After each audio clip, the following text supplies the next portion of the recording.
ഏറ്റവും പരമപ്രധാനമായ ഒരു ശത്രുവാണ് അറിവില്ലായ്മ. അതുകൊണ്ട് അറിവില്ലാത്തവരാകല് ആത്മീയർ എങ്ങനെയുള്ളവരാണ്? അറിവുള്ളവരാണ് ആത്മീയർ. ആ അറിവെന്ന് പറയുന്നത് ഹെഡ് നോളജ് അല്ല, ബുദ്ധിയുടെ അറിവല്ല. ആ അറിവെന്ന് പറയുന്നത് സ്കൂളിലും കോളേജിലും യൂണിവേഴ്സിറ്റിയിലും മാനുഷികമായി ലഭിക്കുന്നതായ അറിവല്ല. പകരം ആ അറിവ് എന്ന് പറയുന്നത് ആത്മീയമായ അറിവാണ്. ദൈവത്തിൻ്റെ റെവലേഷൻ നോളജ്, ദൈവത്തിൻ്റെ വെളിപ്പാടിൻ്റെ ജ്ഞാനം.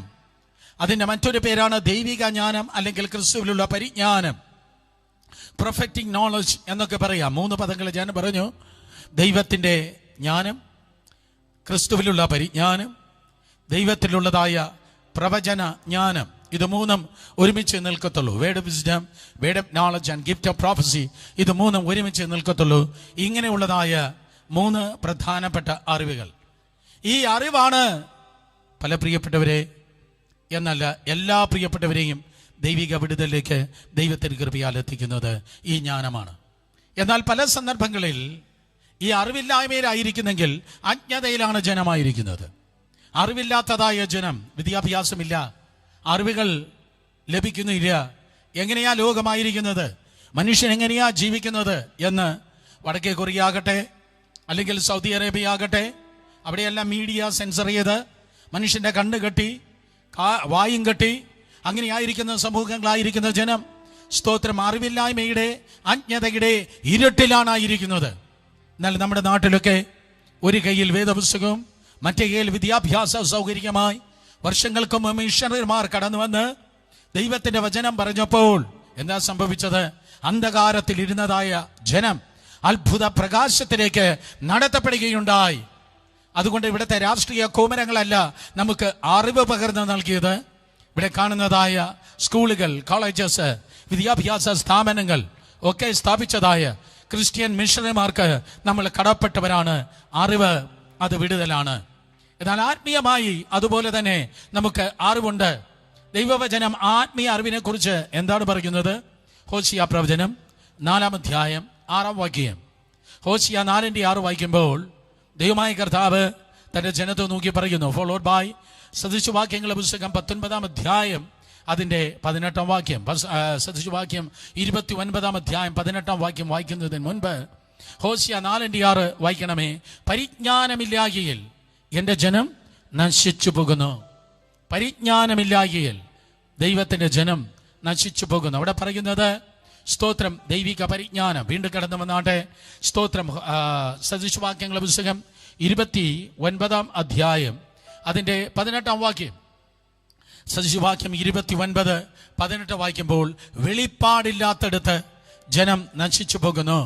ഞാൻ നേരത്തെ 3 പദങ്ങൾ പറഞ്ഞ് നിങ്ങൾ കേട്ടല്ലോ. ജ്ഞാനം, പരിജ്ഞാനം, പ്രവചനം. ഇത് 3 കൂടെ ഒരുമിച്ച് നിന്നാൽ അതിൻ്റെ പേരാണ് വെളിപ്പാട്. ഒരിക്കൽ കൂടെ, ജ്ഞാനം, പരിജ്ഞാനം, വെളിപ്പാട്. ഒരു കയറിൻ്റെ 3 പിരികൾ ഒരുമിച്ച് ചേർക്കുമ്പോൾ അത് ദൃഢതയുള്ളതായ ഒരു കയറായി തീരുന്നത് പോലെ ജ്ഞാനം, പരിജ്ഞാനം, പ്രവചനം ഇത് 3 ഒരുമിച്ചേ നിൽക്കത്തുള്ളൂ. അവിടെ വെളിപ്പെടുന്നത് വെളിപ്പാടിൻ്റെ ജ്ഞാനമാണ്. സോ ഇവിടെ ഇതാ പരിജ്ഞാനമില്ലാകിയാൽ ജനം മര്യാദ കെട്ട് നടക്കുന്നു, വെളിപ്പാടില്ലാത്തത് ജനം മര്യാദ കെട്ട് നടക്കുന്നു. ഇംഗ്ലീഷ് ബൈബിൾ ഇങ്ങനെ പറയുന്നു, where there is no vision the people cast into restraint. That means where the people shall perish. എവിടെയാണോ ദർശനമില്ലാത്തത് അവിടെ ജനം നശിച്ചു പോകുന്നു. യെശയ്യാവും അങ്ങനെ തന്നെ പറയുന്നു. 5-ാം അധ്യായം അതിൻ്റെ 13-ാം വാക്യം. യെശയ്യാ പ്രവചനം 5-ാം അധ്യായം 13-ാം വാക്യം വായിക്കുമ്പോൾ അറിവില്ലാത്ത ജനം നശിച്ചു പോകുന്നു എന്ന് ദൈവത്തിൻ്റെ ആത്മാവ് പറയുകയാണ്. അങ്ങനെ യെശയ്യാ 5:13 അങ്ങനെ എൻ്റെ ജനം അറിവില്ലായ്കയിൽ പ്രവാസത്തിലേക്ക് പോകേണ്ടി വരുന്നു, അഥവാ ബന്ധനങ്ങളിലേക്ക് പോകേണ്ടി വരുന്നു, അടിമത്തങ്ങളിലേക്ക് പോകേണ്ടി വരുന്നു. കാര്യം എന്ത്? അറിവില്ല എങ്കിൽ നിങ്ങൾ ബന്ധനത്തിലാണ്, നിങ്ങൾ ഉപരോധത്തിലാണ്, നിങ്ങൾ ശത്രുവിൻ്റെ ആവനാടിയിൽ, ശത്രുവിൻ്റെ കാരാഗ്രഹത്തിൽ നിങ്ങളായിത്തീരുന്നു. അതുകൊണ്ട് അറിവില്ലായ്മ ഏറ്റവും വലിയൊരു ശത്രുവാണ്. പിശാച് കഴിഞ്ഞാൽ ഏറ്റവും വലിയ ശത്രുവാണ് അറിവില്ലായ്മ. എന്നാൽ മറുവശത്ത് ദൈവികമായ അറിവ്, ദൈവികമായ വെളിപ്പാടാണ് ജനത്തെ ദൈവിക വിടുതലിലേക്ക് നയിക്കുന്നത്. ദൈവത്തിൻ്റെ ജനത്തെ വിടുതലിലേക്ക് നയിക്കുന്നത് അറിവാണ്. എൻ്റെ കർത്താവ് എനിക്ക് വേണ്ടി ഈ ലോകത്തിൽ കടന്നു വന്നു എന്നുള്ളതായ അറിവ്. ആഫ്രിക്ക പോയപ്പോൾ അവിടെ കുട്ടികൾ ഇങ്ങനെ പാടുന്നുണ്ടായിരുന്നു. ആ പാട്ടിങ്ങനെയാണ്: എൻ്റെ ദൈവം വന്നത് ഞാൻ അറിഞ്ഞില്ലായിരുന്നു, എൻ്റെ ദൈവം വന്നത് ഞാൻ അറിഞ്ഞില്ലായിരുന്നു. No one know he came. അവൻ വന്നത് ഞങ്ങൾ ആരും അറിഞ്ഞതേയില്ല. അവർ പാടുന്നു: My God came, no one know he came. ദൈവം വന്നത് അനേകർ അറിഞ്ഞില്ല, അവൻ വന്നത് ആരും അറിഞ്ഞില്ല.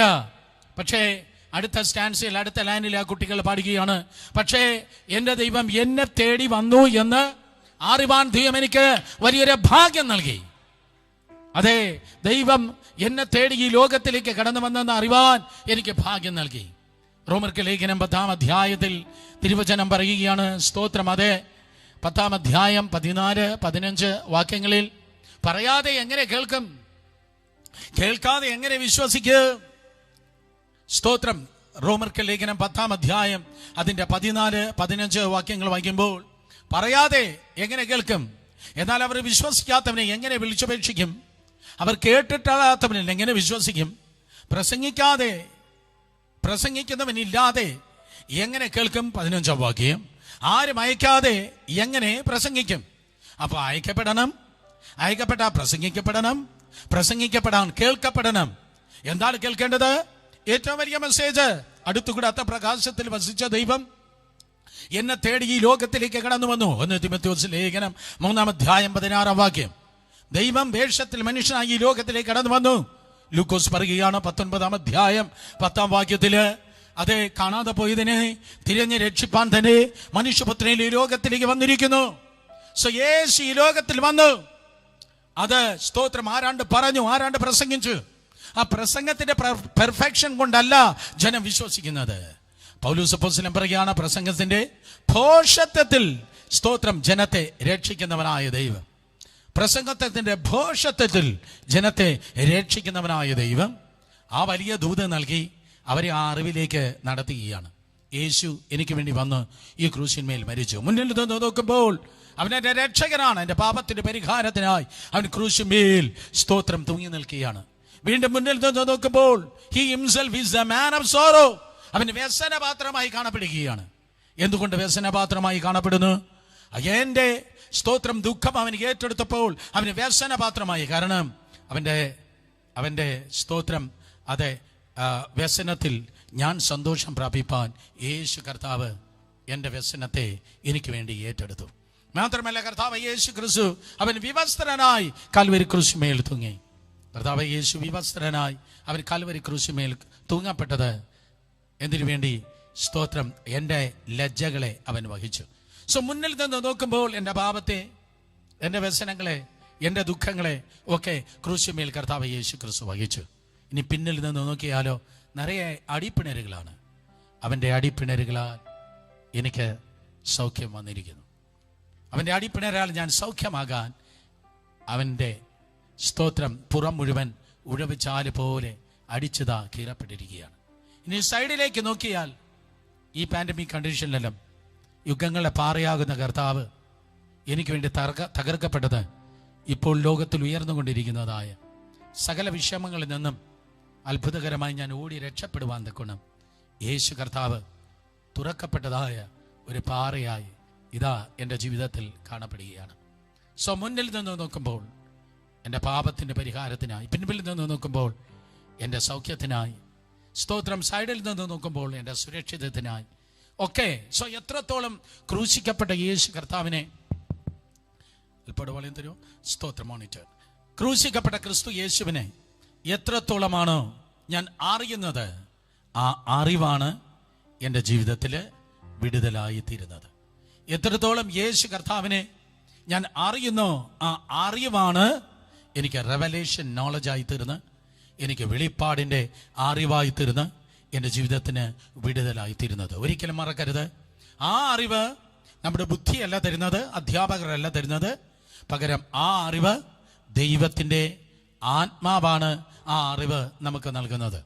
അതുകൊണ്ട് ദൈവത്തിൻ്റെ കൃപയാൽ പ്രിയ സഹോദരി സഹോദരന്മാരെ, ആ അറിവിൽ വർദ്ധിപ്പാൻ കർത്താവ് നമുക്ക് കൃപ ചെയ്യുമാറാകട്ടെ.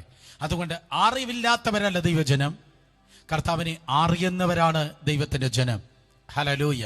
വലുത് കരങ്ങളെ ഉയർത്തി എല്ലാവരും പറഞ്ഞാട്ടെ, കർത്താവെ ഞാൻ അറിയുന്നവനാകട്ടെ. പറഞ്ഞാട്ടെ, അറിവുള്ളവനാകട്ടെ. ഒരിക്കൽ കൂടെ, അറിവുള്ളവനാകട്ടെ. അങ്ങേ എനിക്ക് അറിയണം, അങ്ങേ എനിക്ക് അറിയണം. പരിശുദ്ധാത്മാവേ, അറിവില്ലായ്മയിൽ നിന്ന് ദൈവിക അറിവിലേക്ക് എന്നെ നടത്തണമേ. അറിവില്ലായ്മ അതൊരു പാപമാണ്. അറിവില്ലായ്മ അതൊരു പാപമാണ്. ഒരു ഗ്ലാസ് വെള്ളം ആരെങ്കിലും തന്നു, അതിൽ വിഷം കലക്കിയിട്ടുണ്ട് എന്നിരിക്കട്ടെ. അതിൽ വിഷമുണ്ടെന്ന് അറിയാതെ നമ്മൾ കുടിച്ചു. വിഷം അതിലുണ്ടെന്നറിയാതെ നമ്മൾ കുടിച്ചു, മരിക്കോ? വിഷമുണ്ടെന്ന് അറിയാതെ നമ്മൾ ആ വിഷം കലക്കിയതായ ആ വെള്ളം കുടിച്ചു, നമ്മൾ മരിക്കോ? നിശ്ചയമായിട്ട് മരിക്കും. കമോൺ, നിങ്ങൾ വെള്ളവും കുടിച്ചിട്ടില്ലേ? സ്തോത്രം. അതിൽ കലക്കിയിരിക്കുന്നതായ വിഷം ഉണ്ടെന്ന് അറിയാതെ കുടിച്ചാലും നമ്മൾ മരിക്കും.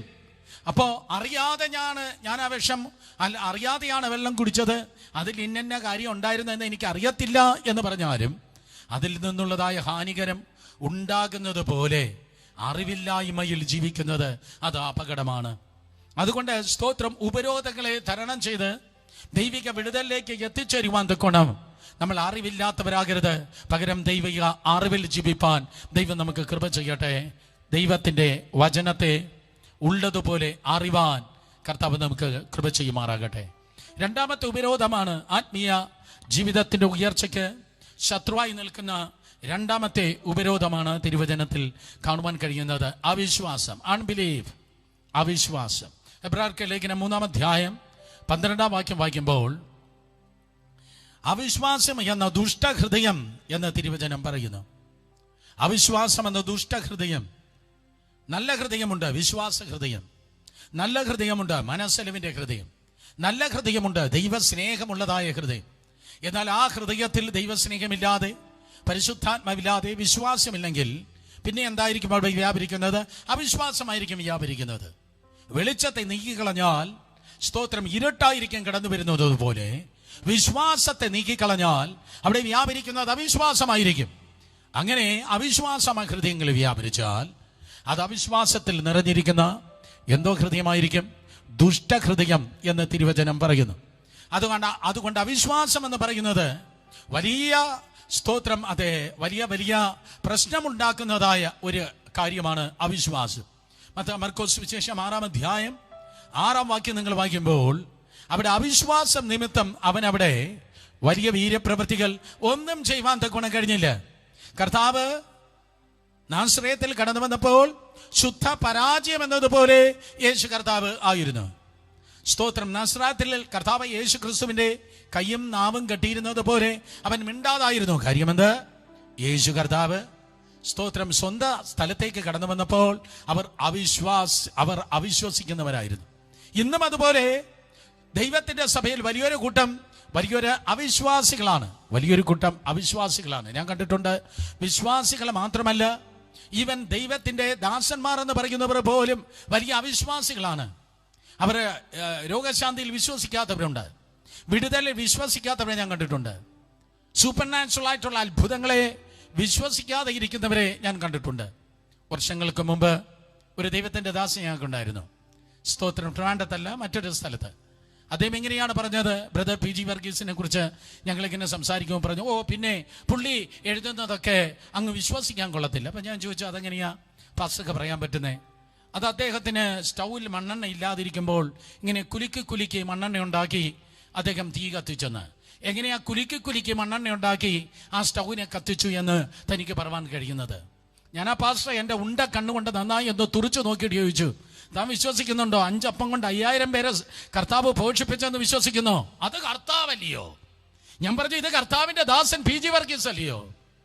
എന്നയിൽ വിശ്വസിക്കുന്നവന് ഞാൻ ചെയ്തതിലും അധികം ചെയ്യുമെന്ന് പറഞ്ഞതായ കർത്താവിൽ വിശ്വസിക്കുന്ന ദൈവത്തിന്റെ ദാസനോടോ സംഭവിക്കും. അന്ന് അത് നടന്നു എങ്കിൽ ഇന്ന് ഇതും നടക്കും, ഇതിനേക്കാൾ വലുത് നാളെയും നടക്കും. പക്ഷെ അത് വിശ്വസിക്കണം. വിമർശനങ്ങൾ മാറ്റിവെച്ച് വിശ്വസിക്കണം. വിമർശിക്കുന്നവന്റെ മേലല്ല ദൈവത്തിന്റെ ആത്മാവ് ചലിക്കുന്നത്. മാർഗിടുന്നതിന്റെ മേലല്ല ദൈവത്തിന്റെ ആത്മാവ് ചലിക്കുന്നത്. വിശ്വസിക്കുന്നവന്റെ മേൽ ഇന്ന് രാത്രിയിലും ദൈവത്തിന്റെ ആത്മാവ് ചലിക്കുന്നു. അതുകൊണ്ട് അവിശ്വാസം മാറിപ്പോകട്ടെ. രോഗശാന്തിയിൽ വിശ്വസിക്കാത്ത പ്രീച്ചേഴ്സ് ഉണ്ട്. അത്ഭുതങ്ങൾക്കെതിരെ സംസാരിക്കുന്ന അവിശ്വാസികളായ ഉപദേശിമാരുണ്ട്. രോഗശാന്തിയും അത്ഭുതം വേണ്ടെന്ന് പറയുന്ന അവിശ്വാസികളാകുന്ന പ്രാസംഗന്മാരുണ്ട്. ഞാൻ ദയവായി പറയുന്നു, നിങ്ങളുടെ പ്ലാറ്റ്ഫോമുകൾ അങ്ങനെയുള്ള പരീക്ഷന്മാരെ കേട്ടല്ല. ദൈവശക്തിയെ വിശ്വസിക്കാത്ത അവിശ്വാസികൾ. തോമസ് എന്ന അപ്പോസ്തലനെ കുറിച്ച് ദൈവത്തിന്റെ വചനം പറയുന്നത് കേൾക്കണമേ. തോമസ് എന്ന അപ്പോസ്തലനെ കുറിച്ച് ദൈവവചനം പറയുകയാണ്. എവിടെ? യോഹന്നാൻ സുവിശേഷം നിങ്ങൾ വായിക്കുമ്പോൾ 20-ാം അധ്യായം അതിന്റെ 27-ാം വാക്യം. സ്തോത്രം.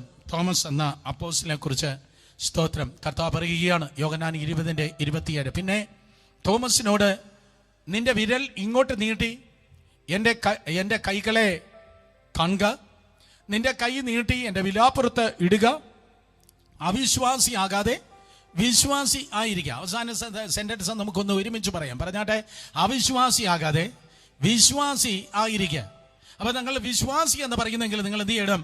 നിങ്ങൾ സ്തോത്രം അതെ അവിശ്വസിക്കരുത്. ദൈവത്തിന്റെ ശക്തിയെ, ദൈവത്തിന്റെ കൃപയാൽ നിങ്ങൾ വിശ്വസിക്കണം. അത് വളരെ ഇമ്പോർട്ടന്റ് ആയിട്ടുള്ള ഒരു കാര്യമാണ്. സോ വിശ്വസിക്കുന്നത് എന്താണോ അതാണ് നിങ്ങൾ പറയുന്നത്. നിങ്ങൾ വിശ്വസിക്കുന്ന മാത്രമേ നിങ്ങൾക്ക് പ്രസംഗിക്കാൻ കഴിയത്തുള്ളൂ. ഞാൻ ഈ ദൂതിന്റെ ആരംഭത്തിലേ പറഞ്ഞു, ക്രിയേറ്റ് മിറക്കിൾ, വളഞ്ഞിരിക്കുന്ന കാല് നേരെയാകുന്നത്. ഞാൻ വിശ്വസിക്കുന്നു ട്യൂമറുകൾ അപ്രത്യക്ഷമാകും. ഞാൻ വിശ്വസിക്കുന്നു ഇന്ന് രാത്രിയും ദൈവകൃപയാൽ നമ്മൾ ഈ സ്തോത്രം പ്രാർത്ഥനയിൽ നാം ആയിരിക്കുമ്പോൾ ഫൈബ്രോയിഡുകൾ മറയും.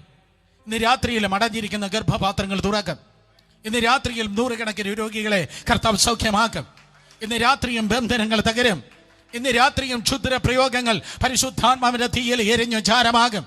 ഇന്ന് രാത്രി മന്ത്രവാദി തിരിച്ചറിയും, അവൻ അയച്ച ദുർഭൂതങ്ങളെക്കാൾ നിന്റെ കർത്താവ് എഴുന്നേൽക്കുന്നു, ശത്രുക്കൾ ചിതറിപ്പോകുന്നു. സോ വിശ്വസിക്കണം. വിശ്വസിക്കുന്നവരിലാണ് ദൈവത്തിന്റെ പ്രവൃത്തി വെളിപ്പെടുന്നത്. എന്ത് വിശ്വസിക്കുന്നോ അതാണ് നമ്മൾ കൺഫസ് ചെയ്യുന്നത്. ഒരുവന്റെ വിശ്വാസം എന്തെന്നറിയണമെങ്കിൽ അവന്റെ കയ്യിലിരിക്കുന്നതായ നോട്ട് പുസ്തകമല്ല തട്ടിത്തെറിപ്പിച്ച് മേടിച്ചു നോക്കേണ്ടത്. അവന്റെ വായിലെ വാക്കുകൾ നോക്കിയാൽ മതി. ആ പാസ്റ്റർ വായിലെ വാക്ക് നോക്കിയാൽ മതി. അവൻ രോഗശാന്തി വിശ്വസിക്കുന്നു, അവൻ സൂപ്പർ നാച്ചുറൽ മിറക്കിൾ വിശ്വസിക്കുന്നു എന്നവന്റെ അധരത്തിലെ സ്തോത്രം അതേ വാക്കുകൾ നോക്കിയാൽ മതി. കാരണം ഹൃദയം നിറഞ്ഞു കവിയുന്നതാണ് വായ് സംസാരിക്കുന്നത്. വിശ്വാസം ഇരിക്കുന്നത് അലമാരയിലല്ല, വിശ്വാസം ഇരിക്കുന്നത് പേഴ്സിലല്ല, വിശ്വാസം ഇരിക്കുന്ന ഹൃദയത്തിലാണ്. With abundance of heart the mouth will speak. ഹൃദയം നിറഞ്ഞു കവിയുന്നത് വായ് സംസാരിക്കും. ഒരു വിശ്വാസിയുടെ, ഒരു ദൈവപൈതലിന്റെ ഹൃദയത്തിന്റെ നിറവിനാൽ വായ് പേശും. തമിഴിൽ പറഞ്ഞാൽ സ്തോത്രം, ഹൃദയത്തിൽ നിറവിനാൽ വായ് ദൈവത്തിന്റെ കൃപയാൽ സംസാരിക്കും. നിങ്ങൾക്ക് എന്തെങ്കിലും പ്രാർത്ഥന അപേക്ഷകളുണ്ടെങ്കിൽ അയപ്പൻ ദൈവത്തിന്റെ നാമത്തിൽ ഓർപ്പിക്കുകയാണ്. ഹല്ലേലൂയ, സ്തോത്രം. ഇന്ന് രാത്രിയും ദൈവകൃപയാൽ നമ്മൾ ഒരുമിച്ച് പ്രാർത്ഥിപ്പാൻ വേണ്ടി പോകുന്നു. അതുകൊണ്ട് എന്താണോ ഹൃദയത്തിൽ വിശ്വസിക്കുന്നത് ദൈവത്തിന്റെ കൃപയാൽ പറഞ്ഞാട്ടെ, ഒരു പൊട്ടനെ പോലെ വിളിച്ചു പറഞ്ഞാട്ടെ. എന്താണോ വിശ്വസിക്കുന്നത് ആ വിശ്വാസ പ്രഖ്യാപനം നടത്തിയാട്ടെ. ആ വിശ്വാസ പ്രഖ്യാപനത്തിൽ ദൈവത്തിന്റെ പ്രവൃത്തി വെളിപ്പെടും. കാരണം ദൈവം പറഞ്ഞു, അങ്ങനെ സംഭവിച്ചു. ദൈവം കൽപ്പിച്ചു, അങ്ങനെ തന്നെ സ്ഥാപിതമായി. വീടിനെ നോക്കി, സാഹചര്യങ്ങൾ നോക്കി വിശ്വാസ പ്രഖ്യാപനങ്ങൾ നടത്തുക. അവിശ്വാസികൾ പ്രഖ്യാപിക്കുന്നില്ല. അവിശ്വാസികൾ പറയുന്നത് നെഗറ്റീവായി, തിന്മയാണ് പറയുന്നത്. പഠിക്കാൻ ബുദ്ധിയില്ല, സാഹചര്യം മോശമാണ്, ശരിയാകത്തില്ല, ഒന്നും കൊള്ളത്തില്ല എന്ന് പറഞ്ഞ് അവിശ്വാസികൾ തിന്മയുടെ വർത്തമാനം പറയുമ്പോൾ വിശ്വാസികൾ പറയുന്നത് അത്ഭുതമായിരിക്കും പറയുന്നത്. ചിലർ പറയും പറഞ്ഞിട്ടെന്തോ എടുക്കാൻ. അങ്ങനെ പറയാതിരിക്കുന്ന ഒരാളിനെ എനിക്ക് ഓർമ്മ വരുന്നു. അവന് പറയത്തില്ല, പുള്ളിക്ക് വിശ്വാസമുണ്ട്, പക്ഷെ വിറച്ചേ ഇരിക്കത്തുള്ളൂ. അവന് വിശ്വസിച്ച് പറയത്തില്ല, വിറക്കത്തേ ഉള്ളൂ. അവന് വിശ്വസിക്കുകയും വിറയ്ക്കുകയും ചെയ്യുന്നു. ആരാണ്? അവന്റെ പേരാണ് സാത്താൻ. സാത്താൻ വിശ്വസിക്കുന്നു, പക്ഷെ പറയുന്നില്ല, വിറയ്ക്കുന്നു. സ്തോത്രം. അവന് വിശ്വസിക്കുകയും വിറയ്ക്കുകയും ചെയ്യുന്നു. ചിലർ വിശ്വസിക്കുന്നു, പക്ഷെ വിറക്കുകയാണ്, വൈബ്രേറ്റ് ചെയ്യുന്നു. സ്തോത്രം. അവരെ വരെ വിശ്വാസി എന്നല്ല, പകരം ദൈവത്തിന്റെ കൃപയാൽ ഞാൻ പറയുന്നത്, നിങ്ങൾ വിശ്വസിക്കുന്നു നിങ്ങൾ പറയണം. ആ വിശ്വാസ പ്രഖ്യാപനത്തിലാണ് വലിയ ശക്തി വെളിപ്പെടുന്നത്. പ്രൊക്ലമേഷൻ എഴുതികട്, എന്റെ പ്രഖ്യാപനത്തിൽ വലിയ ശക്തിയുണ്ട്. എല്ലാവരും സ്തോത്രം, എന്റെ പ്രഖ്യാപനത്തിൽ വലിയ ശക്തി ഉണ്ട്. രാവിലെ എഴുന്നേറ്റ് പ്രഖ്യാപിക്കണം. എന്താ പ്രഖ്യാപിക്കേണ്ടത്? ഓ വല്ലാത്ത മഴ, ഇന്നും മോശം എന്നല്ല പറയേണ്ടത്. ഇത് അനുഗ്രഹത്തിന്റെ ദിനം, ഇത് ജയത്തിന്റെ ദിനം, ഇത് അഭിഷേകത്തിന്റെ ദിനം. ചില ആത്മാക്കളോട് എനിക്ക് സുവിശേഷം പറവാൻ കഴിയുന്ന ദിനം, ആത്മാക്കൾ രക്ഷിക്കപ്പെടുന്ന ദിനം, ചിലരെ സൗഖ്യമാക്കുന്ന ദിനം, വാടികൾ തുറക്കുന്ന ദിനം, വാതിലുകൾ തുറക്കുന്ന ദിനം, ആത്മാക്കൾക്ക് ദൈവമായ കർത്താവ് എന്നെ അനുഗ്രഹമാക്കുന്ന ദിനം പ്രഖ്യാപിക്കണം. എന്റെ സഭയെ കർത്താവ് സംരക്ഷിക്കുന്ന ദിനം, എന്റെ ദൈവദാസനെ കർത്താവ് അനുഗ്രഹിക്കുന്ന ദിനം, ഇത് അഭിഷേകത്തിന്റെ ദിനമാണ്. പിശാച് തോൽക്കുന്ന ദിനം, സ്വർഗം തുറക്കുന്ന ദിനം, ദൈവമഹത്വത്തിന്റെ ദിനം. രാവിലെ എഴുന്നേറ്റ് പ്രഖ്യാപിക്കണം. പ്രഖ്യാപനത്തിന് വലിയ ശക്തിയുണ്ട്. പക്ഷെ ആ പ്രഖ്യാപനം അതരചർവണമാകരുത്. ഈ പാരമ്പര്യ സഭകളിൽ പോകുമ്പോൾ വളരെ നല്ലൊരു പ്രഖ്യാപനം അവിടെ നടത്താറുണ്ട്. വളരെ നല്ല പ്രഖ്യാപനമാണ്. അതിൻ്റെ പേരാണ് നിഖ്യാ വിശ്വാസ പ്രമാണം. ആയിരക്കണക്കിന് വർഷങ്ങൾക്ക് മുമ്പ് ആദിമസഭയിൽ കോൺസ്റ്റന്റൈൻ വിശ്വാസത്തിലേക്ക് കടന്നു വന്നതായ സമയത്ത് 316 ബിഷപ്പുമാർ ഒരുമിച്ച് ചേർന്ന് എഴുതി ഉണ്ടാക്കിയതാണ് സ്തോത്രം നിഖ്യാ വിശ്വാസ പ്രമാണം. വർഷങ്ങൾ ഞങ്ങൾ പറഞ്ഞിട്ടുണ്ട്. അന്ന് കാണാതെ പഠിച്ച് പറയുകയാണ് a+b² എന്ന് കാണാതെ പഠിച്ച് പറയുന്നത് പോലെ സർവശക്തനായ ദൈവമായ കർത്താവിൽ ഞാൻ വിശ്വസിക്കുന്നു എന്ന് പറഞ്ഞ എക്സെട്രാ ഞാൻ പറഞ്ഞ തെറ്റായിരിക്കും, ദയവായി ക്ഷമിക്കുക, കാരണം കുറേ വർഷമായല്ലോ. സ്തോത്രം, അത് ബുദ്ധിയിൽ നിന്ന് പറയുന്നു. അതല്ല ഞാൻ പറയുന്നത്. ബുദ്ധിയിൽ നിന്ന് പറയുന്ന അക്ഷരം കൊല്ലുന്നു, എന്നാൽ ഹൃദയം നിറഞ്ഞു കവിയുന്ന ആത്മാവിന്റെ പ്രഖ്യാപനം. അതുകൊണ്ട് ദൈവത്തിന്റെ കൃപയാൽ പ്രഖ്യാപിക്കണം. അവിശ്വാസം വിട്ടുപോകട്ടെ, പകരം വിശ്വാസം നിറയട്ടെ. വിശ്വാസം ഹൃദയത്തിൽ നിറയുന്നുവെങ്കിൽ ദൈവത്തിന്റെ കൃപയാൽ വിശ്വാസത്തിന്റെ പ്രഖ്യാപനം കർത്താവിന്റെ കൃപയാൽ സ്തോത്രം വെളിപ്പെടുമാറാകട്ടെ. അതുകൊണ്ട് പ്രിയ സഹോദരങ്ങളെ, കർത്താവിന്റെ കൃപയാൽ സ്തോത്രം വിശ്വാസ പ്രഖ്യാപനങ്ങൾ ഉണ്ടായിരുന്നു. മത്തായി സുവിശേഷം 5-ാം അധ്യായം അതിന്റെ 19-ാം വാക്യം നിങ്ങൾ വായിച്ചാണ്. മത്തായി സുവിശേഷം 5-ാം അധ്യായം അതിന്റെ 19-ാം വാക്യം വായിക്കുമ്പോൾ അവിടെ വേദപുസ്തകം പറയുന്നു, സ്തോത്രമാകിയാൽ ഈ ഏറ്റവും ചെറിയ കൽപ്പനകളിൽ ഒന്നഴിക്കുകയും മനുഷ്യരെ അങ്ങനെ പഠിപ്പിക്കുകയും ചെയ്യുന്നവൻ സ്വർഗരാജ്യത്തിൽ ഏറ്റവും ചെറിയവൻ. ബാക്കി എല്ലാം പറയുന്നുണ്ടായിരിക്കും. വേർപാട് പറയുന്നുണ്ട്, വിശുദ്ധി പറയുന്നുണ്ട്, അപ്പോസ്തലിക കൽപ്പനകൾ പറയുന്നുണ്ട്, എല്ലാം പറയുന്നുണ്ട്. പക്ഷേ രോഗശാന്തി മാത്രം പറയുന്നില്ല. രോഗശാന്തിക്ക് എതിർക്കുകയാണ്. ബാക്കിയെല്ലാം വിശുദ്ധിയും വേർപാടും കർത്താവിന്റെ വരവും അതിനപ്പുറവും സിയോൻ മലയും അതിന്റെ മുട്ടക്കുന്നും ഒക്കെ പറയുന്നുണ്ട്. പക്ഷേ സ്തോത്രം രോഗശാന്തി എതിർക്കുക. കൃപാവരമുള്ളവന്മാരെ കണ്ടാൽ അവന്മാരെ, കൃപാവരമുള്ള ശുശ്രൂഷകന്മാരെ കണ്ടാൽ അവന്മാരെ കൊല്ലാൻ നടക്കുക. സ്തോത്രം, അതെ, ഒന്നിൽ തെറ്റിയാൽ സകലത്തിലും തെറ്റി എന്നാണ് തിരുവചനം പറയുന്നത്. ഒരിക്കൽ കൂടെ, ഒന്നിൽ തെറ്റിയാൽ സകലത്തിലും തെറ്റി.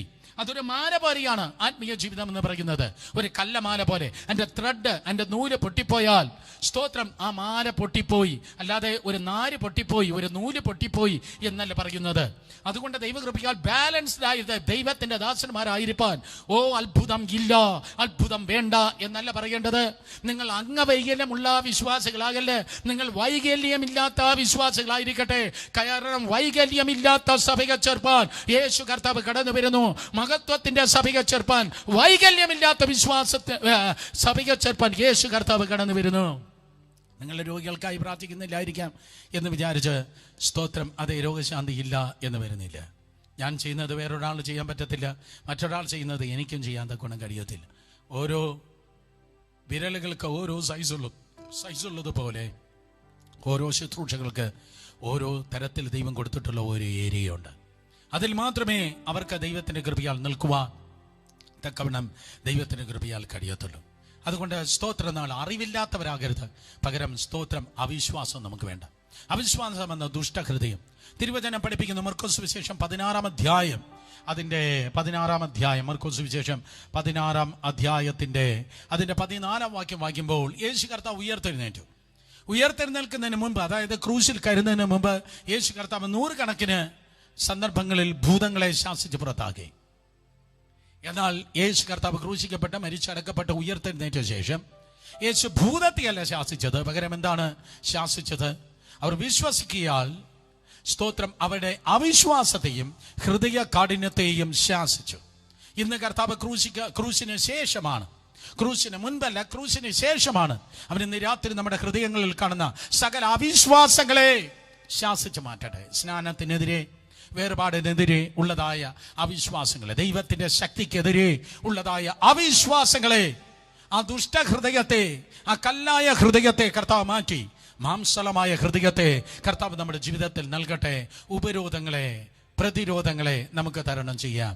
ഒന്നാമത്തെ പ്രതിരോധം അറിവില്ലായ്മ, രണ്ടാമത്തെ പ്രതിരോധം എന്ന് പറയുന്നത് സ്തോത്രം, അതെ, അവിശ്വാസം. മൂന്നാമത്തെ പ്രതിരോധം എന്ന് പറയുന്നത് ഏറ്റുപറഞ്ഞ് ഉപേക്ഷിക്കാത്തതായ പാപം. നിങ്ങൾക്ക് പലപ്പോഴും ശുഭതയില്ലാത്തത് ഏറ്റുപറഞ്ഞ് ഉപേക്ഷിക്കാത്തതായ പാപം. ഹല്ലേലൂയ. അൺകൺഫസ്ഡ് സിൻ, ഏറ്റുപറഞ്ഞ് ഉപേക്ഷിക്കാത്തതായ പാപം, ഏറ്റുപറയാത്ത പാപം. സദൃശവാക്യം എങ്ങനെ പറയുന്നു? 28-ാം അധ്യായം അതിൻ്റെ 13-ാം വാക്യം.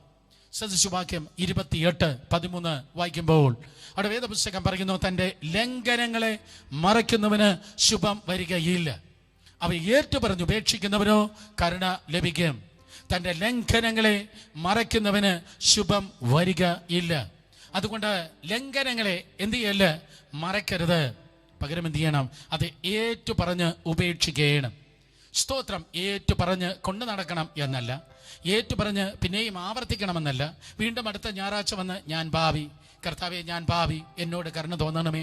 അടുത്ത ഞായറാഴ്ച വീണ്ടും വന്നിട്ട് കർത്താവെ, ഞാൻ ഭാവി, എന്നോട് കരുണ തോന്നണമേ. വീണ്ടും ജീവിതകാലം മുഴുവൻ എല്ലാ ഞായറാഴ്ചയും അന്തർവാഹിനി ക്രിസ്ത്യാനി പോലെ തിങ്കൾ മുതൽ ശനി വരെ പാപത്തിൻ്റെ അടിയിലും ഞായറാഴ്ച മാത്രം പള്ളിയിൽ ഇങ്ങനെ പൊങ്ങി വന്നിട്ട് ഞാൻ ഭാവി, എന്നോട് കരുണ തോന്നണമേ എന്ന് തള്ളണം എന്നല്ല ഞാൻ പറയുന്നത്. ഏറ്റു പറയുക, ഉപേക്ഷിക്കുക. ഏറ്റു പറയുന്ന പാപം, ഏറ്റു പറയാത്ത പാപം നിങ്ങളുടെ ജീവിതത്തിലുണ്ടെങ്കിൽ, ഏറ്റു പറയുന്നില്ലെങ്കിൽ, സ്തോത്രം, ശത്രുവിന് നിങ്ങളുടെ ശുഭതയിലേക്ക് കടക്കാതെ വണ്ണം നിങ്ങളെ പിടിച്ചു നിർത്തുന്നതായ ഒരു ഹോൾഡാണത്. സാത്താന് ഉണ്ടാക്കുന്നതായ ഒരു ക്ലെയിമാണത്. ബസ്സിൽ കയറുമ്പോൾ നമുക്കറിയാം, ഒരു ഫുട്ബോൾ ഉള്ളത് കൊണ്ടാണ്, അഥവാ ഒരു വാതിൽ ഉള്ളത് കൊണ്ടാണ് നമുക്കകത്ത് കയറുവാൻ കഴിയുന്നത്. ഇതുപോലെ നിങ്ങളുടെ ജീവിതമാകുന്ന ബസ്സിന് ഏറ്റു പറയാത്തതായ പാപമുണ്ടെങ്കിൽ, ദുരാത്മാക്കൾ കയറി വന്ന് ദൈവിക ശുഭതയിലേക്ക് നിങ്ങളെ കയറാതെ വണ്ണം നിങ്ങളെ തടസ്സപ്പെടുത്തുന്നതായ ഒരു ക്ലെയിം ആയിരിക്കും അത്, ഒരു അവകാശവാദമായിരിക്കും അത്. അടുത്തിരിക്കുന്നവർ നോക്കി പറ, അവകാശവാദം വേണ്ട. പറഞ്ഞേ, അവകാശവാദം വേണ്ട. ശത്രു അവകാശവാദം ഉന്നയിക്കാതിരിപ്പാൻ, മറ്റൊരർത്ഥത്തിൽ പറഞ്ഞാൽ പിശാചെ നിങ്ങളെ നോക്കി വിരൽ ചൂണ്ടാതിരിപ്പാൻ ഏറ്റു പറയാത്തതായ പാപം നിങ്ങളുടെ ജീവിതത്തിൽ ഉണ്ടാകല്ല. എപ്പോഴാണോ തെറ്റുന്നത്, വാക്കിൽ തെറ്റുന്നു, പ്രവൃത്തിയിൽ തെറ്റുന്നു, ചിന്തയിലാണോ തെറ്റുന്നത്? എല്ലാവരും തെറ്റുന്നവരാണ്. സകലരും പാപം ചെയ്ത് ദൈവത്തിന്റെ സന്നിധിയിൽ, സ്തോത്രം, അതേ ലംഘനം വരുത്തുന്നു. ഏവരും ദൈവത്തിന്റെ മുൻപിൽ പാപികളാണ്, നീതിമാൻ ആരുമില്ല, ഒരുത്തൻ പോലുമില്ല. അങ്ങനെ ലംഘനം കടന്നു വരുമ്പോൾ എന്താ സംഭവിക്കുന്നത്? അയ്യോ കർത്താവേ, സോറി, ഞാൻ തെറ്റിപ്പോയി, എന്നോട് ക്ഷമിക്കണമേ എന്ന് പറഞ്ഞ് പകരം ദൈവത്തിന്റെ സന്നിധിയിൽ ഏറ്റു പറഞ്ഞ് അതിനെ ഉപേക്ഷിക്കേണ്ടത് ആവശ്യമാണ്. ഏറ്റു പറയാതിരുന്നാൽ, സ്തോത്രം, അത് വലിയ പ്രശ്നമാണ്. ഏറ്റു പറഞ്ഞാൽ ദൈവിക ശുഭതയിൽ നിങ്ങളെത്തും.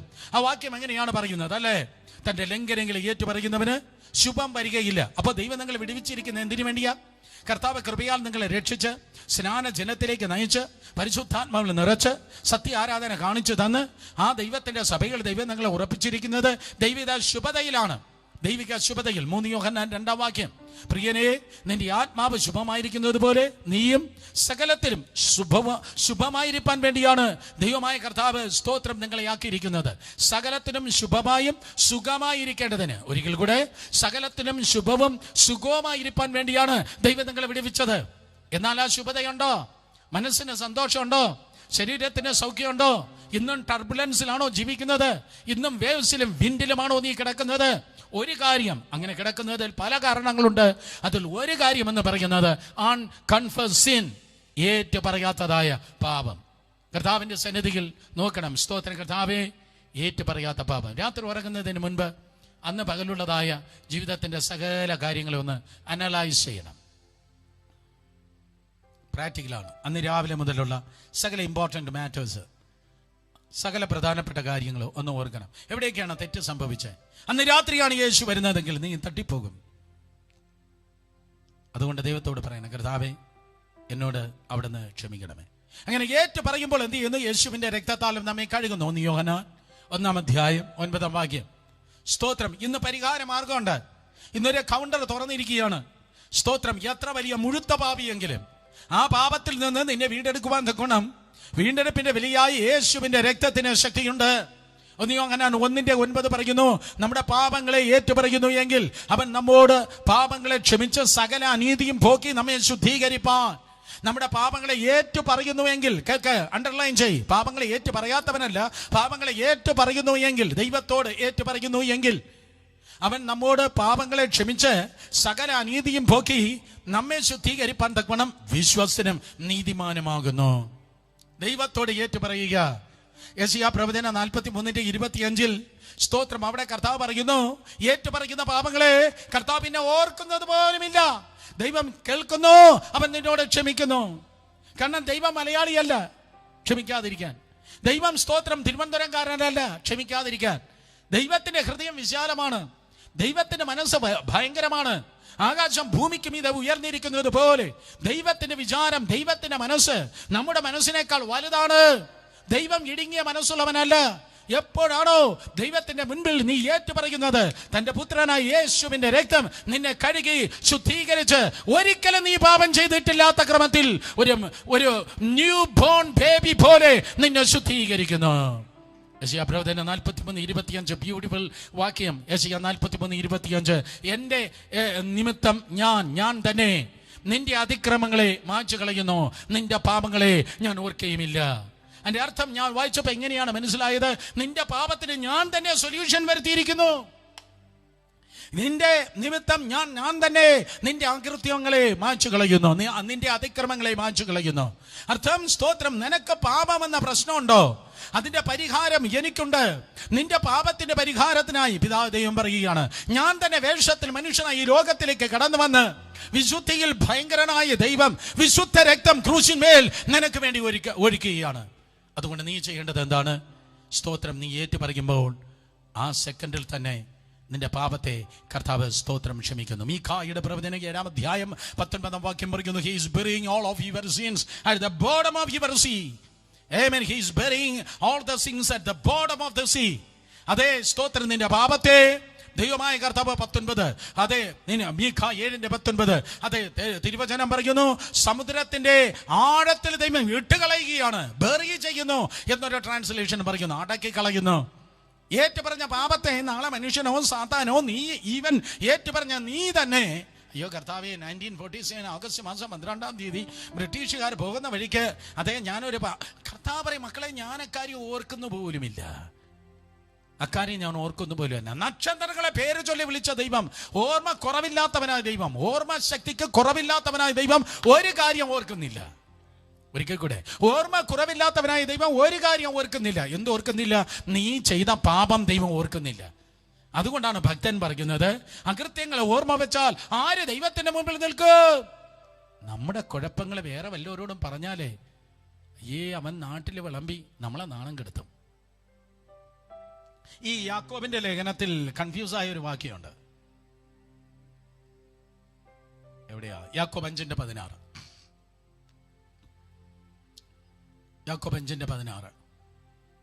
എന്നാൽ നിങ്ങൾക്ക് രോഗശാന്തി വരേണ്ടതിന് തമ്മിൽ പാപങ്ങളെ ഏറ്റുപറഞ്ഞ ഒരുവനോട് ഒരുവൻ പ്രാർത്ഥിപ്പൻ. നമ്മൾ പറഞ്ഞത്, ദൈവത്തിന്റെ സന്നിധിയിൽ എപ്പോഴാണോ ഒരു പാപം ഏറ്റുപറയുന്ന ആ സെക്കൻഡിൽ തന്നെ കർത്താവ് എന്ത് ചെയ്യുന്നു? നമ്മുടെ പാപത്തെ ക്ഷമിക്കുന്നു. അവൻ സമുദ്രത്തിന്റെ അടിത്തട്ടിൽ ഇട്ടുകളയുന്നു. യേശുവിന്റെ രക്തത്താൽ നമ്മളെ കഴുകുന്നു, ശുദ്ധീകരിക്കുന്നു. പിന്നെ ദൈവം അത് ഓർക്കുന്നതേയില്ല. എന്നാൽ ചില അച്ചാച്ചന്മാരോട്, പ്രവാചകനെ ഞാനിങ്ങനെ വെള്ളം കുടിക്കുക, എനിക്ക് വേണ്ടി പ്രാർത്ഥിക്കണേ എന്ന് പറഞ്ഞാലുണ്ടല്ലോ, അവനത് കൊല്ലം മുതൽ സ്തോത്രം പുനലൂർ വഴി ദുബായ് വഴി മുഴുവൻ പറഞ്ഞു നടന്ന് നിങ്ങളെ നാണം കെടുത്തും. അതുകൊണ്ട് വളരെ കൃത്യമായി വലിയൊരു ഉത്തരവാദിത്തം ഞാൻ പറയട്ടെ, ദൈവത്തിന്റെ കൃപയിൽ നിങ്ങൾ നിലനിൽപ്പാൻ, ദൈവത്തിന്റെ അഭിഷേകത്തിൽ നിങ്ങൾ നിലനിൽപ്പാൻ വിശ്വസിക്കാൻ വയ്യാത്ത വ്യക്തികളോട് ഒരിക്കലും നിങ്ങളുടെ രഹസ്യങ്ങളെ പറയല്ലേ. വിശ്വസിക്കാൻ വയ്യാത്ത, നാളെ പാരപണിയും, നാളെ നിങ്ങളെ ചതിക്കും, നാളെ നിങ്ങളെ തകർക്കും, നാളെ നിങ്ങളെ സ്തോത്രം അതെ നാണം കെടുത്തും എന്ന് പറയുന്ന തീവ്രവാദികളുടെ മുൻപിൽ ഒരിക്കലും നിങ്ങളുടെ കുറവുകളെ, നിങ്ങളുടെ പാപങ്ങളെ, നിങ്ങളുടെ സ്തോത്രം ഷോർട്ട് കമ്മിങ്സിനെ, നിങ്ങളുടെ ലൈഫിൽ നിങ്ങൾ നിമിത്തമുള്ളതായിരിക്കാം, മറ്റുള്ളവർ നിമിത്തം വരുത്തിയതായിരിക്കാം, ഒരു കാരണവശാലും പറയല്ല. ഞാൻ പുസ്തകം തൊട്ട് ദൈവകൃപയാൽ സ്തോത്രം ദൈവജനത്തോട് പറയട്ടെ, അതെ അബദ്ധം പറ്റിയത് കൊണ്ടാണ് ഞാൻ ഈ പറയുന്നത്. കാരണം സ്തോത്രം ഓന്ത് നിറം മാറുന്നത് പോലെ നിറം മാറുന്നവർ നമ്മുടെ ചുറ്റുമുണ്ട്. അതുകൊണ്ട് മനുഷ്യനെ പലപ്പോഴും നമുക്ക് വിശ്വസിക്കാൻ കഴിയത്തില്ല. ഒരു വാക്യം എങ്ങാണ്ടുണ്ട്, മൂക്കിൽ ശ്വാസമുള്ളതായ മനുഷ്യനെ നമുക്ക് വിശ്വസിക്കാൻ പറ്റത്തില്ല. കൂടെ നിന്ന് ചതിക്കാൻ സമയം കിട്ടിയാൽ, തരം കിട്ടിയാൽ കൂടെ നിന്ന് ചവിട്ടിത്താഴ്ത്താൻ കാത്തിരിക്കുന്ന ഒരു ദുഷ്ടലോകത്തിലാണ് നാം ആയിരിക്കുന്നത്. അതേ സമയത്ത് സ്തോത്രം അതെ ഈ മെച്ചുവറായിട്ടുള്ള ദൈവത്തിന്റെ ദാസന്മാരുണ്ട്, പക്വതയുള്ളവർ. അവര് CBI അല്ല, ഇനി അമേരിക്കയിൽ നിന്ന് FBI വന്ന് ചോദ്യം ചെയ്താലും അവർ ഈ രഹസ്യങ്ങളെ പറയത്തില്ല. അവർക്ക് ആ കുഴപ്പമുണ്ട്, ഇവർക്ക് ഈ കുഴപ്പമുണ്ട്, മറ്റവർക്ക് ആ കുഴപ്പമുണ്ടെന്ന് അവരൊരിക്കലും പറയത്തില്ല. എത്രയോ വ്യക്തികൾ, ദൈവദാസന്മാർ കഴിഞ്ഞ ശുശ്രൂഷ കാലയളവിൽ എന്നോട് വന്ന് പറഞ്ഞിട്ടുണ്ട്, ബ്രദർ അറിയാതെ വീണുപോയി, അറിയാതെ തെറ്റിപ്പോയി, ഇന്ന അബദ്ധം പറ്റിപ്പോയി ഇനി ആവർത്തിക്കത്തില്ല. അവരുടെ ഉള്ളതുപോലെ ഏറ്റെടുത്ത് അവർക്ക് വേണ്ടി പ്രാർത്ഥിച്ച് റെസ്റ്റോർ ചെയ്ത് ഇന്നും ദൈവകൃപയാൽ മുൻകാലത്തെക്കാൾ അധികമായി ദൈവകൃപയിൽ ഇന്നും അവർ മുന്നേറുന്നു. കുടുംബങ്ങളെ തകരുന്ന രഹസ്യങ്ങൾ എനിക്കറിയാം, ശുശ്രൂഷകളെ തകരുന്ന രഹസ്യങ്ങൾ എനിക്കറിയാം, ജീവിതം സ്തോത്രം തകരുന്ന രഹസ്യങ്ങൾ എനിക്കറിയാം, ഒരു ചർച്ചിൽ പോലും അവരെ കേറ്റാത്ത രഹസ്യങ്ങൾ എനിക്കറിയാം. പക്ഷേ സ്തോത്രം പരിശുദ്ധാത്മാവ് എന്നെ പഠിപ്പിച്ച ഒരു പാഠം ഞാൻ നിങ്ങളോട് പറയട്ടെ. ഒരു ബാങ്ക് ലോക്കർ പോലെ ആയിരിക്കണം നിങ്ങളുടെ മനസ്സ്. ഒരു ബാങ്ക് ലോക്കർ പോലെ ആയിരിക്കണം നിങ്ങളുടെ മനസ്സ്. ഒരു ബാങ്കിൽ നിങ്ങൾ കയറി ചെല്ലുമ്പോൾ അവിടെ എത്ര കിലോ കണക്കിന് സ്വർണ്ണമുണ്ട്, അവിടെ എത്ര 2000 രൂപയുടെ കെട്ടുണ്ട്, അവിടെ എത്ര കോടിക്കണക്കിന് രൂപയുണ്ട് നിങ്ങൾക്കറിയോ? അറിയത്തില്ല. അതിനകത്തിരിക്കുന്നതായ സ്തോത്രം എത്ര ലക്ഷക്കണക്കിന് രൂപ അകത്തുണ്ട് നമുക്കറിയത്തില്ല. ഇതായിരിക്കണം ഒരു ദൈവത്തിന്റെ ദാസൻ, ഇതായിരിക്കണം യഥാർത്ഥ ഒരു പെന്തിക്കോസ് ഉപദേശി, ഒരു പ്രവാചകൻ. എന്നാൽ പലയിടത്തും അതല്ല. അവനുണ്ടല്ലോ മലയാള മനോരമയുടെ ഫ്രണ്ട് പേജ് പോലെയാണ്. ഒരാളിനോട് സ്തോത്രം, അയ്യോ സഹോദരി ആരോടും പറയല്ലേ, ഇതാണ് എൻ്റെ കാര്യം എന്ന് പറഞ്ഞാൽ മനോരമയുടെ ഫ്രണ്ട് പേജിൽ പരസ്യം കൊടുക്കുന്നത് പോലെയാണ്. അതുകൊണ്ട് തിരുവനന്തപുരം ജില്ലയിൽ ആരെങ്കിലും എന്തെങ്കിലും അറിയണമെന്നുണ്ടെങ്കിൽ, ക്രൈസ്റ്റ് സെന്ററിൽ തന്നെ ആരെങ്കിലും എന്തെങ്കിലും അറിയണമെന്നുണ്ടെങ്കിൽ ഞാൻ ചെയ്യുന്നതായ കാര്യം, സ്തോത്രം, ആ ഫോൺ എടുത്തിട്ട് മറ്റേ ആ സഹോദരിയുടെ നമ്പർ എടുത്തിട്ട് ആ കാര്യം ആദ്യം പറയും. ഹലോ, ആ സിസ്റ്റർ ഡാഷ് അല്ലേ? ആ പട്ടിയുടെ പേരല്ല ഞാൻ പറഞ്ഞത്, ഡാഷ് എന്ന് പറയുന്ന ഒരു പട്ടിയുണ്ട്. കമോൺ, സ്തോത്രം, ആ സിസ്റ്റർ ഡാഷ് അല്ലേ? ആ ഇങ്ങനെ ഒരു കാര്യമുണ്ട് കേട്ടോ, ഇങ്ങനെ ഒരു കാര്യമുണ്ട്, ആരോടും പറയല്ലേ, ശരി ബൈ എന്ന് പറഞ്ഞു വച്ചാൽ അടുത്ത ഞായറാഴ്ചക്ക് മുമ്പ് ആ അമ്മാമ്മ എല്ലാവരെയും അറിയിച്ചിരിക്കും. വിശ്വസിക്കാൻ വയ്യാത്തവർ ദൈവം ഉപയോഗിക്കോ? ദൈവത്തിന്റെ സന്നിധിയിൽ വിശ്വസ്തതയുണ്ടോ? സ്തോത്രം, നീ മനുഷ്യന്റെ വെളിപ്പാട് വിളമ്പുന്നത് മനസ്സാന്തരപ്പെട്. ദൈവത്തിന് നിന്നെ ഒന്നും ഏൽപ്പിപ്പാൻ കഴിയത്തില്ല. ദൈവത്തിന് ഒരിക്കലും നിന്നെ ട്രസ്റ്റ് ചെയ്യാൻ പറ്റത്തില്ല. അയ്യോ, ഞാൻ ദൈവത്തെ ട്രസ്റ്റ് ചെയ്യുന്നേ. ഓ, നീ ദൈവത്തെ ട്രസ്റ്റ് ചെയ്യുന്നു. നേരെ തിരിച്ച് ഞാൻ ചോദിക്കട്ടെ, ദൈവത്തിന് നിന്നെ ട്രസ്റ്റ് ചെയ്യാമോ? ആഹാ, ഹെവി. നീ ദൈവത്തെ ട്രസ്റ്റ് ചെയ്യുന്നു, പിശാച് പോലെ ദൈവത്തെ വിശ്വസിക്കുന്നു. പിന്നെയാണ് നീ ദൈവത്തെ ട്രസ്റ്റ് ചെയ്യുന്നു, പക്ഷെ ദൈവത്തിന് നിന്നെ വിശ്വസിക്കാമോ? ഒരു വ്യക്തിയെ കുറിച്ചുള്ള ഒരു കാര്യം അറിഞ്ഞാൽ, ഒരു ചർച്ചിന്റെ ഒരു കാര്യം അറിഞ്ഞാൽ, ഒരു കാര്യം ദൈവം നിന്നെ ഏൽപ്പിച്ചാൽ അതുള്ളതുപോലെ ചെയ്യുവാൻ തക്കോണം ഉത്തരവാദിത്തം നിന്റെ കൈക്കൊണ്ടോ? നിന്റെ വായിൽ നിന്ന് ചോർന്നു പോകോ? നിന്റെ ഫോണിലൂടെ ഒഴുകിപ്പോകോ? നിന്റെ കയ്യിലൂടെ ചോർന്നു പോകുമോ? അതുകൊണ്ടാണ് പലരും രോഗികളാകുന്നത്. ഞാനല്ല പറയുന്നത്, ബ്രദർ സുരേഷ് ബാബു അല്ല പറയുന്നത്, കർത്താവിന്റെ വചനം പറയുന്നു. എന്നാൽ നിങ്ങൾക്ക് രോഗശാന്തി വരേണ്ടതിന് തമ്മിൽ പാപങ്ങളെ പ്രചരിപ്പിക്കുക എന്നല്ല, പാപങ്ങളെ ഏറ്റു പറഞ്ഞ ഒരുവന് വേണ്ടി ഒരുവൻ പ്രാർത്ഥിപ്പൻ. രോഗശാന്തിയുടെ ഒരു ടേമാണ് ഞാൻ പറഞ്ഞത്. ചില സമയത്ത് ചില രോഗികൾക്കായി പ്രാർത്ഥിക്കുമ്പോൾ എത്രയോ സന്ദർഭങ്ങളിൽ അവിടെ കുടുംബാംഗങ്ങൾ മാത്രം, വേണ്ടപ്പെട്ടവരെ മാത്രം നിർത്തി, സഹോദരിമാരാണെങ്കിൽ വേണ്ടപ്പെട്ടവരെ മാത്രം നിർത്തി, സഹോദരനാണെങ്കിൽ ഒറ്റയ്ക്ക് മാത്രം ഇരുന്ന് ആത്മാവിൽ വിവേചിച്ച് സ്തോത്രം, അതെ, അവൻ്റെ ആത്മശാന്തിക്ക് വേണ്ടി പ്രാർത്ഥിച്ചിട്ടാണ് പിന്നെ ശരീര സൗഖ്യത്തിന് വേണ്ടി പ്രാർത്ഥിക്കുന്നത്. അതൊരു മനസ്സിലാക്കണം. ഏറ്റു പറയാത്ത പാപം ലൈഫിലുണ്ടെങ്കിൽ KSRTC ബസ്സിൽ തുറന്നു കിടക്കുന്ന ഒരു ഫുട്ബോർഡ് പോലെയാണ്. അതുകൊണ്ടാണ് കർത്താവ് യേശു ക്രിസ്തു പറഞ്ഞത്, മത്തായി സുവിശേഷം 14-ാം അധ്യായം 30-ാം വാക്യം വായിക്കുമ്പോൾ, ഇതാ ലോകത്തിന്റെ പ്രഭു വരുന്നു, ലോകത്തിന്റെ പ്രഭു വരുന്നു, അവൻ എന്നോട് ഒരു കാര്യവുമില്ല. സ്തോത്രം, ലോകത്തിന്റെ പ്രഭു വരുന്നു, അവൻ എന്നോട് ഒരു കാര്യവുമില്ല. മത്തായി സുവിശേഷം 14-ാം അധ്യായം അതിന്റെ 30 അല്ലയോ? സ്തോത്രം, 12-30 ആണോ നോക്കിയേ. സ്തോത്രം, അവിടെ വേദപുസ്തകം പറയുന്നു, ഇതാ the Prince of this world is coming. സ്തോത്രം, അതെ, ലോകത്തിന്റെ പ്രഭു വരുന്നു, അവന്റെ ഒരു കാര്യവും സ്തോത്രം എന്നിലില്ല. അതുകൊണ്ട് മനസ്സിലാക്കണമേ, യേശു കർത്താവ് പറഞ്ഞ ആ വാക്യത്തിന്റെ അർത്ഥം, ഇതാ ലോകത്തിന്റെ പ്രഭു വരുന്നു, അവന്റെ ചരക്കൊന്നും എന്റെ ഗോഡൌണിലില്ല. എഴുതിയെടുത്ത് ആ റെഫറൻസ് കറക്റ്റായിട്ട് നിങ്ങൾ തന്നെ എഴുതിയെടുത്താട്ടെ. സ്തോത്രം, അതെ, ലോകത്തിന്റെ പ്രഭു വരുന്നു, അവന്റെ ചരക്ക് ഒന്നും അവൻ എന്നോട് ഒരു കാര്യവുമില്ല. ഇതാ ലോകത്തിന്റെ പ്രഭു വരുന്നു, സ്തോത്രം, അവൻ എന്നോട് ഒരു കാര്യവുമില്ല, അവൻ എന്നോട് ഒരു കാര്യവുമില്ല. കാരണം അവൻ്റെ ചരക്കുകളൊന്നും എന്നിലില്ല. അവൻ്റെ ചരക്കുണ്ടെങ്കിൽ എന്ത് ചെയ്യും? അവൻ എന്നിൽ അവകാശം പറയും. അതുകൊണ്ട് ശത്രുവിൻ്റെ ചരക്ക് ഒന്നും നമുക്ക് വേണ്ട. സ്തോത്രം, ഏറ്റുപറഞ്ഞ് ഉപേക്ഷിക്കാം. രഹസ്യമായിട്ടുള്ള കുറവുകളെ, കുറ്റങ്ങളെ കർത്താവിൻ്റെ സന്നിധിയിൽ നമുക്ക് ഏറ്റുപറഞ്ഞ് ഉപേക്ഷിക്കാം. നമ്പർ 4, നമ്മൾ തരണം ചെയ്യേണ്ടതായ 4ാമത്തെ പ്രധാനപ്പെട്ട കാര്യം മർക്കോസ് സുവിശേഷം 11-ാം അധ്യായം 25-ാം വാക്യത്തിൽ കിടക്കുന്നു. അൺഫർഗീവ്നെസ്, ക്ഷമയില്ലാത്ത ജീവിതം. ക്ഷമിക്കാത്ത ജീവിതം. ക്ഷമിക്കാത്ത ജീവിതം വളരെ ഡേഞ്ചറസ്, വളരെ കോമൺലി കാണുന്നതായ ഒരു കാര്യമാണ് ക്ഷമിക്കാത്ത ജീവിതം. 12 കൊല്ലം മുമ്പുള്ളത് ഇന്ന് രാവിലെയും പറഞ്ഞതേ ഉള്ളൂ. 18 കൊല്ലം മുമ്പ് നടന്നത് കഴിഞ്ഞ ദിവസം പറഞ്ഞതേ ഉള്ളൂ. 1932 നടന്നത് 2 മണിക്കൂർ മുമ്പും പറഞ്ഞതേ ഉള്ളൂ. തിരിഞ്ഞു നോക്കി ജീവിക്കുന്നവർ. ഇന്ന് ഞാൻ ഇങ്ങോട്ട് വന്നപ്പോൾ വണ്ടി ഓടിച്ച വന്നേ, കാർ ഓടിച്ച വന്നേ. ഞാൻ മുന്നോട്ട് നോക്കി ഓടിച്ചത് കൊണ്ട് അപകടമില്ലാതെ വന്നു. പക്ഷെ ഞാൻ മുന്നോട്ട് നോക്കാതെ ആ പിൻവശം കാണുന്നതായ റിയർ മിറർ മാത്രം നോക്കിയെങ്കിൽ മുന്നിലിരിക്കുന്ന സകലരെ ഇടിച്ച് തകർത്ത് കുറേ പോലീസുകാരുണ്ടായിരുന്നു. അവരെല്ലാം തരണം ചെയ്ത എല്ലാ വൈകിട്ടും വരുന്നത്. സ്തോത്രം. ആ പോലീസുകാരെ ഇടിച്ച് തെറിപ്പിച്ചു വരിക. പലരും ജീവിക്കുന്നത് പിന്നോട്ടുള്ള റിയർ മിറർ നോക്കിയാണ് പലരും ജീവിക്കുന്നത്. അവനിങ്ങനെ പറഞ്ഞു, അവൾ ഇങ്ങനെ പറഞ്ഞു, അവനിങ്ങനെ പെരുമാറി, മറ്റവരിങ്ങനെ ചെയ്തു എന്ന് പറഞ്ഞ് പിന്നിലേക്ക് തിരിഞ്ഞല്ല നോക്കേണ്ടത്. മുന്നോട്ട് നോക്കിയാട്ടെ. അടുത്തിരിക്കുന്നു നോക്കി പറഞ്ഞാട്ടെ, മുന്നോട്ട് നോക്കിയാട്ടെ. അപ്പോൾ മുന്നോട്ട് നോക്കണമെങ്കിൽ ഇത് ചെയ്യണം. പിന്നിൽ നടന്നത് സകലതും ക്ഷമിക്കണം, മറക്കണം. പിന്നിൽ നടന്നത് സകലതും ക്ഷമിക്കണം, മറക്കണം. അൺഫോർഗീവ്നെസ്, ക്ഷമിക്കാത്ത ഹൃദയം. മർക്കോസ് 11:25 പറയുന്നു, നിങ്ങൾ പ്രാർത്ഥിപ്പാൻ നിൽക്കുമ്പോൾ, പ്രാർത്ഥിക്കാൻ പോവാ, നിങ്ങൾക്ക് എന്തെങ്കിലും പ്രാർത്ഥനാപേക്ഷകൾ ദയവായി അയക്കണമേ. ഇവിടെ മണിക്കൂറോ കണക്കിന് പ്രാർത്ഥിക്കുന്നവരുണ്ട്. ചില പ്രാർത്ഥനക്കാരുണ്ട്. പലരുടെയും പ്രാർത്ഥന കുത്തുക എടുത്തിരിക്കുന്നവരുണ്ട്.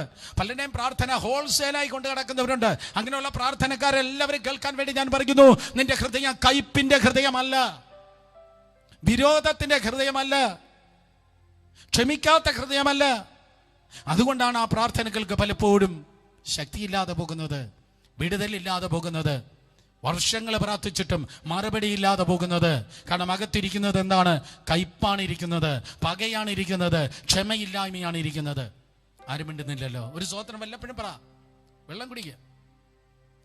ഇവിടെ വേദപുസ്തകം പറയുന്നു, സ്തോത്രം, അതെ, നിങ്ങൾ പ്രാർത്ഥിപ്പാൻ നിൽക്കുമ്പോൾ സ്വർഗസ്ഥനായ പിതാവ് നിങ്ങളുടെ പിഴകളെയും ക്ഷമിക്കേണ്ടതിന് നിങ്ങൾക്ക് ആരോടെങ്കിലും വല്ലതുണ്ടെങ്കിൽ അവനോട് ക്ഷമിപ്പൻ. നിങ്ങൾക്ക് ആരോട് എന്തെങ്കിലും ഉണ്ടെങ്കിൽ അവനോട് ക്ഷമിച്ച്, ഭൂമിയിൽ കാണുന്ന മണ്ഡലത്തിലുള്ള അവരോട് ക്ഷമിച്ചിട്ട് മാത്രമേ കാണാത്ത ദൈവത്തോട് നമുക്ക് പ്രാർത്ഥിപ്പാൻ കഴിയത്തുള്ളൂ. പ്രതിരോധങ്ങളെ നമുക്ക് തരണം ചെയ്യാം. പ്രതിരോധങ്ങളെ തരണം ചെയ്യാതെ പല പാസ്റ്റർമാരും പ്രതിരോധങ്ങൾ തട്ടി താഴെ വീണത്, പല വിശ്വാസികളും ഒരു സർട്ടൻ ലെവലിനപ്പുറത്ത് മുന്നേറാൻ കഴിയാതിരിക്കുന്നത്, പലരുടെ ആത്മീയ ജീവിതം ഒരു certain unseen glass barrier, glass ആണ്. അപ്പുറം കാണാൻ പറ്റുന്നു, പക്ഷെ അപ്പുറത്ത് പോകാൻ പറ്റുന്നില്ല. പോയി. അപ്പുറം കാണാൻ പറ്റുന്നു, അപ്പുറത്ത് ഭയങ്കര വാഗ്ദത്വം ഉണ്ട്, അപ്പുറത്ത് ഭയങ്കര റിവൈവൽ ഉണ്ട്, അപ്പുറത്ത് ഭയങ്കര ചർച്ച ഗ്രോത്ത് ഉണ്ട്. പക്ഷെ ഇത് തിയറിയിൽ ജയിച്ചു, പ്രാക്ടിക്കലി അപ്പുറത്ത് പോകാൻ പറ്റുന്നില്ല. ഗ്ലാസ് ബാരിയറിനകത്ത് അനേകരായിരിക്കുന്നത് നിന്റെ ഹൃദയത്തിൽ, സ്തോത്രം, കയ്പുള്ളത് കൊണ്ടാണ്. ക്ഷമിക്കാത്ത ഹൃദയത്തിൽ കയ്പാണുള്ളത്. ആ വാക്യം എബ്രായലേഖനം 12-ാം അധ്യായമാണ്. ഞാൻ പിന്നാലെ അത് സ്തോത്രം പറഞ്ഞു തരാം. അതെ, ക്ഷമിക്കാത്ത ഹൃദയമാണെങ്കിൽ, എബ്രായലേഖനം 12-ാം അധ്യായം 14-15, ക്ഷമിക്കാത്ത ഹൃദയമാണെങ്കിൽ ഒരിക്കലും ആ ഹൃദയത്തിൽ നിന്ന് നിറഞ്ഞ വായിലൂടെ പുറത്തു വരുന്നതായ പ്രസംഗം എത്രയാണെങ്കിലും അതിന് ശക്തിയില്ല. പ്രാർത്ഥന എത്രയാണെങ്കിലും അതിന് ശക്തിയില്ല.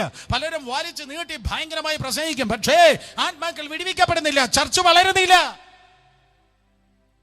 കയ്പാണ്, അൺഫോർഗീവ്നെസ്സിലാണ് ജീവിക്കുന്നത്. നേരെ ചിരിക്കത്ത് പോലുമില്ല. എല്ലാവരും എനിക്കെതിരെ പാര പണിതതാ, എല്ലാവരും എനിക്ക് നേരെ പ്രശ്നം ഉണ്ടാക്കിയതാ, ആരും എന്നെ അക്സെപ്റ്റ് ചെയ്യാത്തതാ,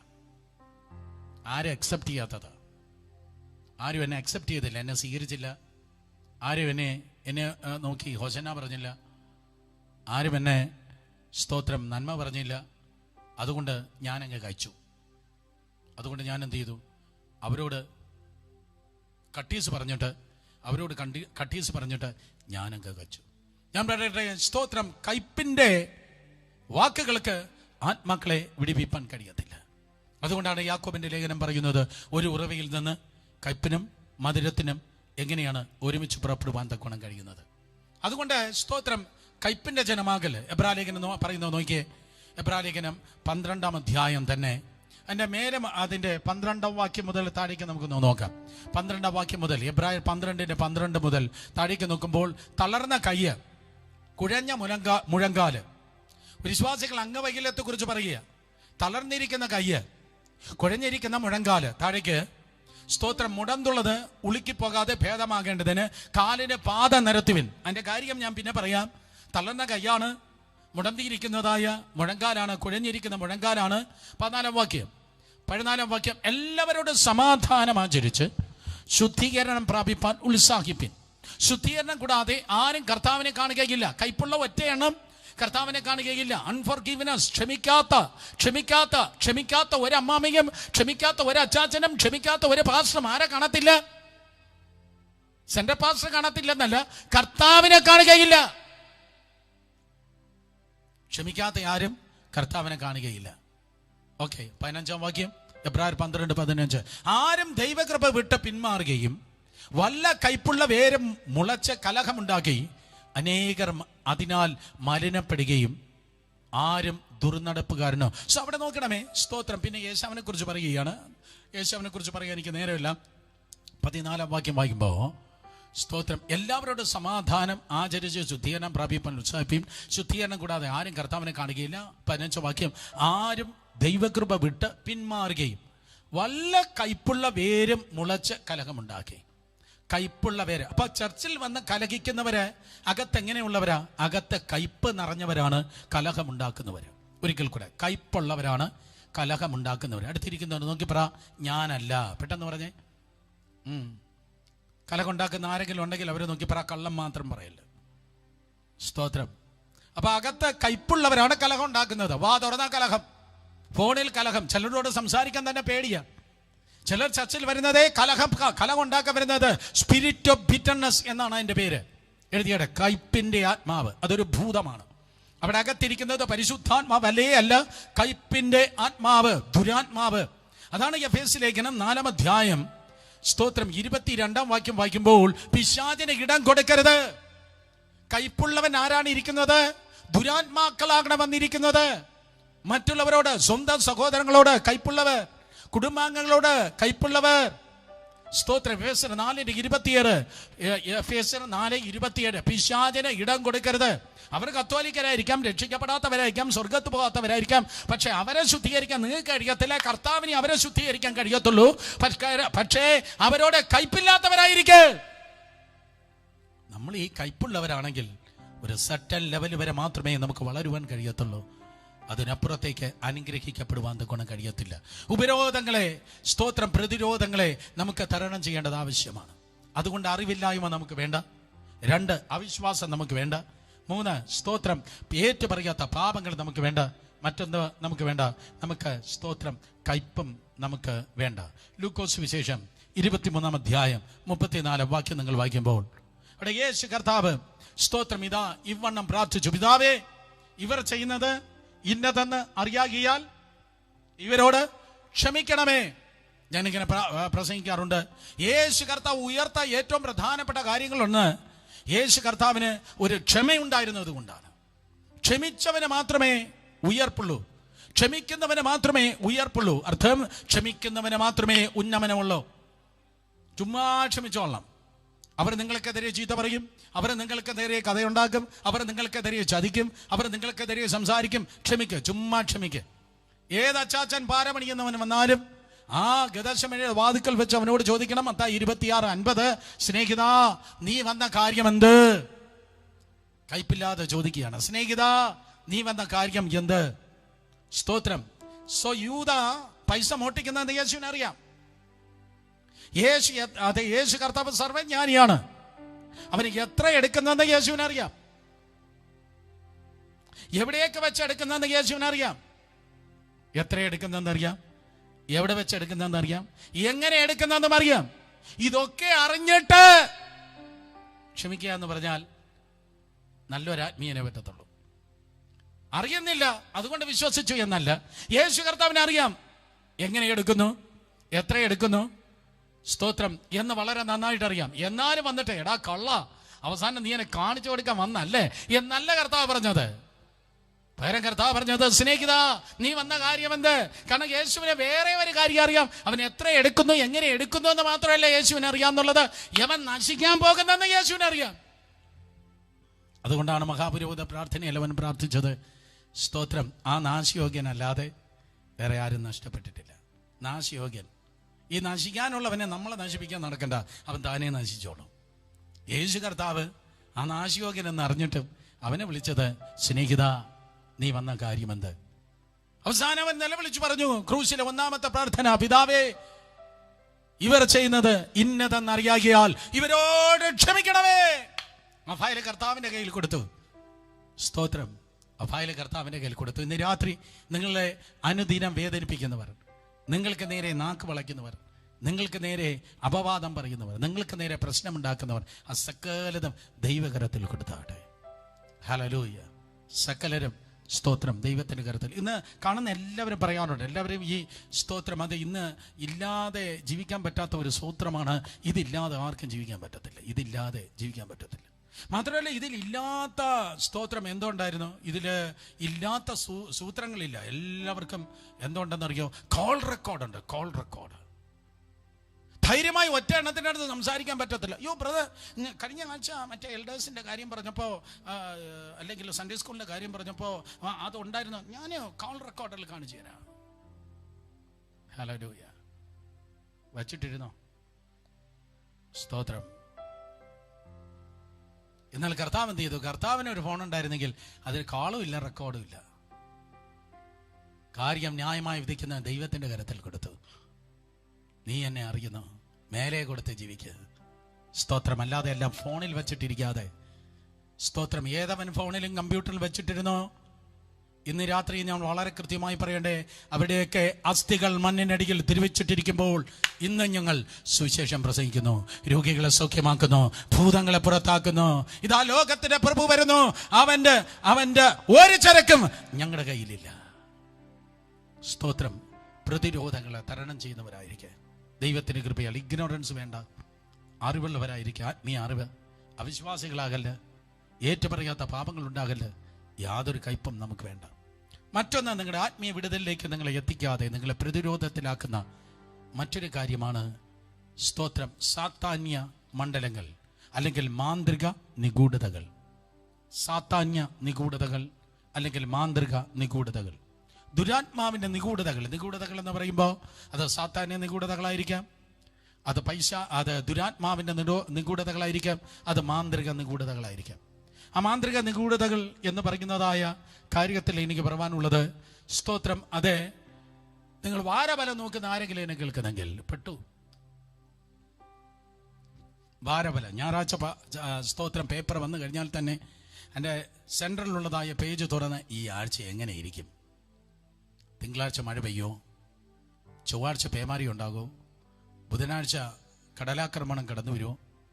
വ്യാഴാഴ്ച ഡാം പൊട്ടുമോ എന്നൊക്കെ പറഞ്ഞ് വാരഫലം വായിക്കുന്ന ആരെങ്കിലും ഉണ്ടെങ്കിൽ സ്തോത്രം. Fortune telling.